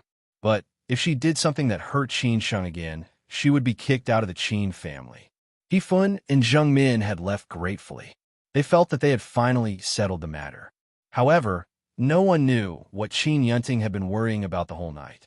She was afraid that the matter that she had painstakingly hidden would be dug out by Gong Machin one day, too. If he did find out, would she really be kicked out of the Qin family? Her heart didn't feel at ease for even a minute. Point two. She had cried the entire night in fear. Before dawn, she ran to tell Zheng Min, and the mother and daughter only hoped that they wouldn't be found out. Point two. At school, Qin Sheng did not see Hasiki. He was probably still recovering in the hospital. Because the amount of money raised yesterday was so huge, the principal became agitated. The school announced that Qin Sheng and Chu Xia had been praised and even gave them scholarships. Point two. In fact, the principal only gave so much because he wanted to please Gong Machin. Of course, he would not be stupid enough to donate the full 100 million to the out-of-school children. He chose to donate in installments, which meant that he would donate a little every year. The money would be deposited in the bank, and the interest alone would be objective. Point two. He only hoped that by giving Qin Sheng and Chu Xia these scholarships, Gong Machin would donate something else when he was happy, too. After school, Qin Sheng was afraid that she would receive the scholarship. She told Chu Xia that she would not take a single cent and would give it all to her. Point two. Chu Xia held the check and jumped up happily. Wow, Hun, you must be the reinforcement that God sent for me. Now I have a place to stay, too. Qin Sheng almost gasped. Was she legendary, too? What did you mean by having a place to stay? Do you have no place to stay? She pulled Chu Xia's arm. Point two. Chu Xia's face turned pale in embarrassment, and she spoke the truth. Point two. Well, my father went bankrupt, and my family's villa was sold to pay off the debt. These days, my mother and I have been spending the night in a small hotel. 2. F***CK. Why didn't you tell me? I can let you stay in my uncle's villa. We're both staying at the Qin family's mansion now, so it's empty. Qin Sheng angrily tapped Chu Xia's forehead. Point two. Chu Xia rubbed her forehead. Didn't I say it before? You always share with me. But your uncle is so hot and rich. I'm afraid I'll fall in love with him if I stay at his house, too. Pfft. You're my best friend. I know you won't do that to me. Qin Sheng said confidently. Point two. You're just too kind. We will always be there for each other. I can't thank you enough. But your uncle is too outstanding. Be careful he's not stolen by others, Chu Xia said. Point two. A joke was a joke, but she didn't dare to tell Qin Sheng what her father might say, because she was afraid that Qin Sheng wouldn't help her and let her stay in Gong Machin's villa. If her father knew that she was staying in Gong Machin's villa, he would definitely have bad intentions and would want her to pounce on Gong Machin. Point two. She would never do such a disloyal thing. Even if someone threatened to beat her to death, she would never snatch her best friend's man. She would have rather not told Qin Sheng that she had been staying in a small hostel with her mother for 20 yuan per bed, but had just come out. Point two. Qin Sheng hugged her best friend. Silly, if it wasn't for the scholarship today, did you plan to hide it from me? 2. Look at you. I haven't even frowned yet. Why are you pouting? This money would be enough for me to buy a small unit and then leave some money to live with my mother. It will be enough to buy a house, right, too? I know your uncle will waive the tuition fees with a word. We're about to graduate and enter university. When we do, I'll work part-time and study part-time. I think I'll be able to support my mother, Chu Xia said with great ambition. Point two. Why don't I ask Uncle to give your father a few projects? That way, your family will be able to make a comeback. Qin Sheng knew Chu Xia's temper. She wouldn't accept money, so she could only offer the project to help her family make a comeback. Point two. Don't help my father. I'll tell you the truth, too. Please don't help my father. Let me tell you the truth. My father lost his company because he gambled. If your uncle gave him a project, I guarantee that he would earn the money and gamble. And then he would lose even more money. Chu Xia quickly stopped Qin Sheng. Point two. Oh, gambling? Your father is really something. With his gambling addiction, it would be hard for him to stop even if he wanted to, Qin Sheng said. Point two. So, my family can't have money. Even if he has money, he will lose it in gambling. Forget it. Let's not talk about him. Let's go see Husky. I heard that he saved you that day. He's a hero. In the end, he almost let those men F***ck him. Chu Xia said, and she laughed until her stomach hurt. Point two. Husky is actually a good person. He suffered such serious injuries to save me. We won't joke about him in the future. 2. F asterisk CK. You're not moved by him to the point that you want to marry him, right? Think about how he treated you in the past. Have you ever received payback? No, so you still have to be wary of him. Continue to joke about him. Otherwise, what fun would we have in school? Chuxia said. Point 2. Qin Sheng frowned severely. Chuxia had fun in school, teasing Hasiki, so what she said made sense. But she would never marry him, too. I'm not tempted. I only love my uncle, too. The two friends chatted and laughed as they got into Nie Feng's car to go to the hospital to see Hasiki. Point 2. 2. When Qin Sheng and Chu Xia arrived at the ward, they saw a group of students there. Point 2. Oh, the class monitor's wife is here to see him, too. The students whistled and cheered. Qin Sheng's small face suddenly turned red. Don't talk nonsense. What class monitor's wife, too? Oh my God. So she just came to the hospital and she was the class monitor's wife? What, too? Go, go, go. If you guys make fun of Qin Sheng again, I'll get you to sweep the playground. Hasiki said. Point 2. Class monitor, aren't you placing too much importance on romance over friendship? Seeing that your girlfriend is here, you're now chasing us away. You guys are so heartless, a male student said. Point 2. Hasiki looked at Qin Sheng's blushing face and quickly said, just shut up. For goodness sake. I really will get you to sweep the field if you're not careful. 2. Let's go. We'll not waste any more of his time. Come on, guys. Let's get out of their hair. Class monitor wants to be with his wife alone. AWO, too. A few male students walked out of the ward. They also called Chu Xiaowei with them. Point 2. Chu Xia happened to be on the same route as them, so she followed them home. Point 2. Only Qin Sheng and Hasiki were left in the ward. Qin Sheng smiled awkwardly. Well, I bought you some fruit. It's your favorite durian, too. She placed the smelly durian on the bedside table. Point 2. A dark cloud floated over Hasiki's forehead. Actually, I don't like durian. If you like it, you can take it home and eat it, too. Qin Sheng couldn't react in time. When she was young, she lived with the Qin family. The Qin family's rule was not to eat these smelly things. Therefore, she and Chu Xia secretly sold durian at the school gate before returning home. Point 2. And every time, Hasiki would come and snatch her durian. She always thought that he only snatched them from her because he liked to eat them. Point 2. 2 seconds later, her brain clicked into gear. F asterisk CK. You don't like to eat, but you always snatch my durian? Are you crazy, too? Who's crazy? Qin Sheng. Don't you understand that boys treat girls like this? Hasiki raised his voice. Point 2. Qin Sheng shook her head, indicating that she didn't understand. She was a little speechless. Point 2. Hasiki closed his eyes helplessly. Let me tell you, a guy snatches the food that a girl has eaten just because he likes her and wants to kiss her indirectly, too. Qin Sheng burst into laughter at this reason. So, it was because of this that he snatched the durian? 2. Hasiki, can you be any more childish? It's a bit disgusting to eat someone else's saliva, too. But you used to ignore me every day. Of course, I had to find an opportunity to bully you. That's why you chased me. Hasiki said. Point 2. Qin Sheng rolled her eyes. Was she to blame, too? I'm bored. Why are you so happy that I chased you and scolded you? She could barely understand the boy's thinking, too. At least you paid attention to me. Hasiki's hand held the woman's small hand.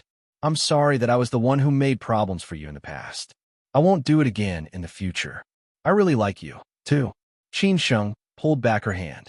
Let go. I have someone I like, so it's impossible for us. She could not say out loud that she loved her uncle, but she told Husky frankly that she liked someone else too. Why is it impossible? Your uncle has already promised to give me a chance to chase you. Hasiki said. Point 2. A nerve in Qin Sheng's brain snapped. What did you say? My uncle promised to give you a chance to chase me, too. Yes, it was the day I kissed you at school. After school, you left, and he came to find me. He promised to give me a chance. Hasiki explained. Point 2. Qin Sheng's mind was completely blank. She couldn't react at all. Gong Machin was actually letting another boy chase her, too. She turned around and ran out of the room. Hasiki looked at the girl who ran away and shouted, Qin Sheng, where are you going? Durian, too. He got up, picked up the durian, and chased after her. Point 2. Qin Sheng didn't hear Hasiki's scream at all. Her brain was thinking about why Gong Machin agreed to let Hasiki chase after her point two. No normal man would allow another man to chase after his woman, right? Suddenly, her speed picked up and she bumped into a wheelchair that rolled out from the corner of the corridor point two. She staggered a few steps and almost fell, and the wheelchair was almost knocked over by her. I'm sorry. Are you okay? Qin Sheng turned to look at the person in the wheelchair and saw Chiu Hui point two. Chiu Hui, why are you here? She asked point two. Chiu Hui glared at Qin Sheng. She would never forget that her leg was broken because of this B*TCH. She'd come to the hospital to have a checkup point two. At that moment, a nurse chased after her. Chiu Hui, didn't I tell you to pay the money? You already owe money. Why aren't you paying it, too? Chiu Hui was embarrassed, and her hatred towards Qin Sheng grew. She wanted to escape from the fees, so she quickly turned her wheelchair and rolled away. She didn't expect Qin Sheng to stop her point two. I didn't bring so much money. I'm going to get the money, she stammered point two.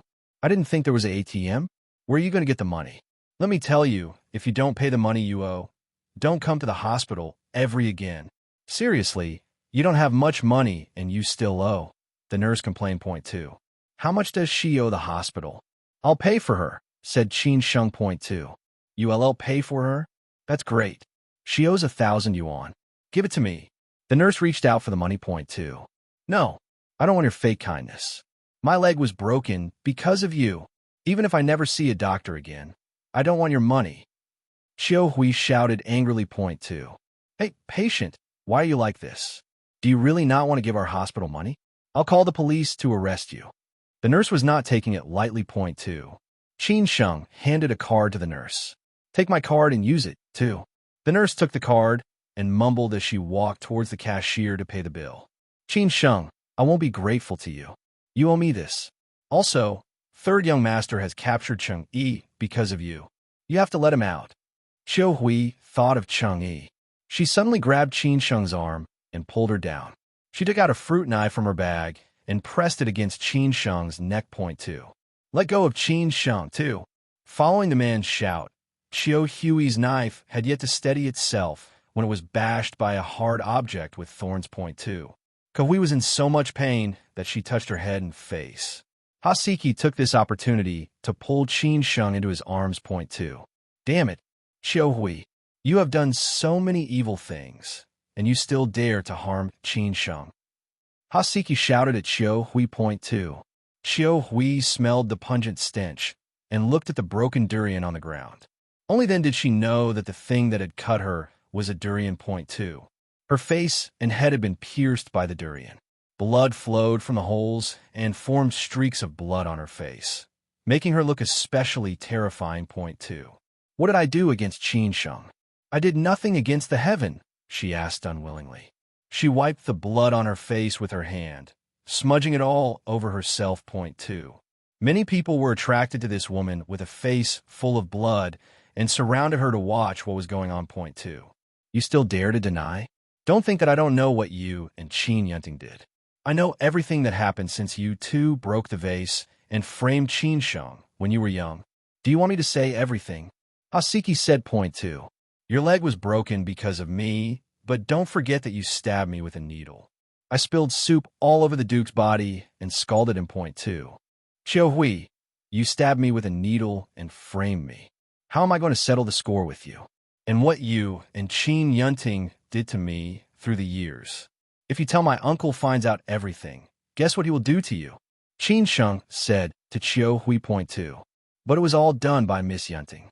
If you want to settle the score, you should go to Miss Yunting. You shouldn't come to me. Chiu Hui argued point two. Cousin is in the wrong. But do you think you're not in the wrong?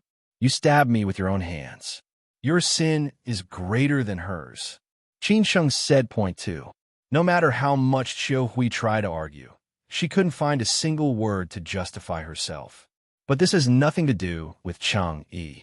You shouldn't have arrested him, too. Then tell me, who tipped you off and made Cheng Yi secretly change my documents? Tell me, and I'll ask my uncle to let Cheng Yi go.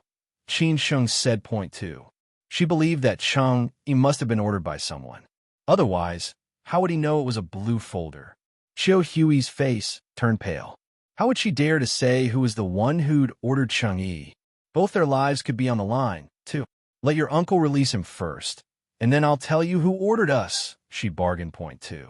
F***CK, do you still have any shame?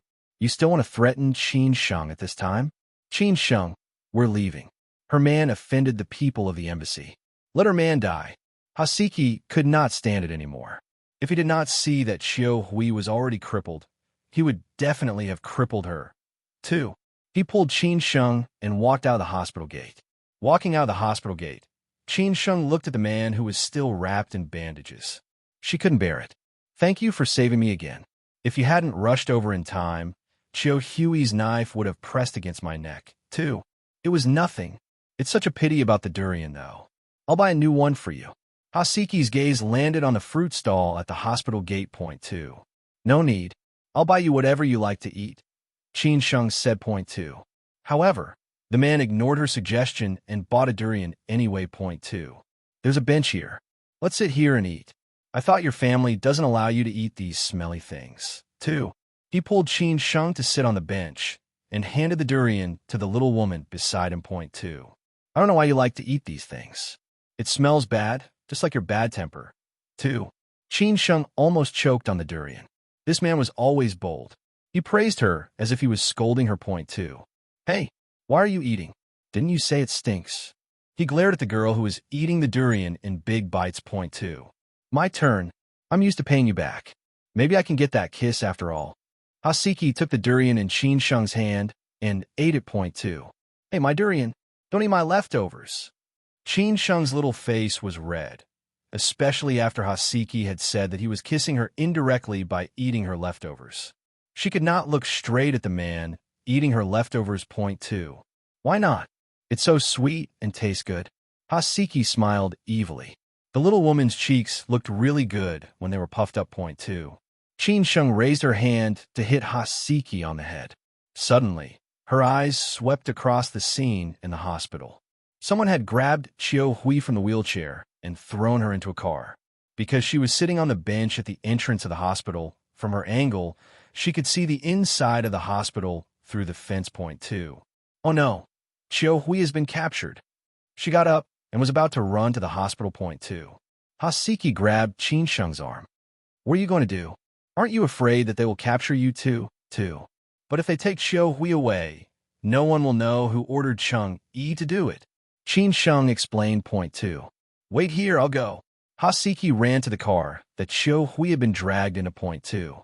However, the car was too fast. As soon as he reached the entrance of the hospital, the car sped away. Point two.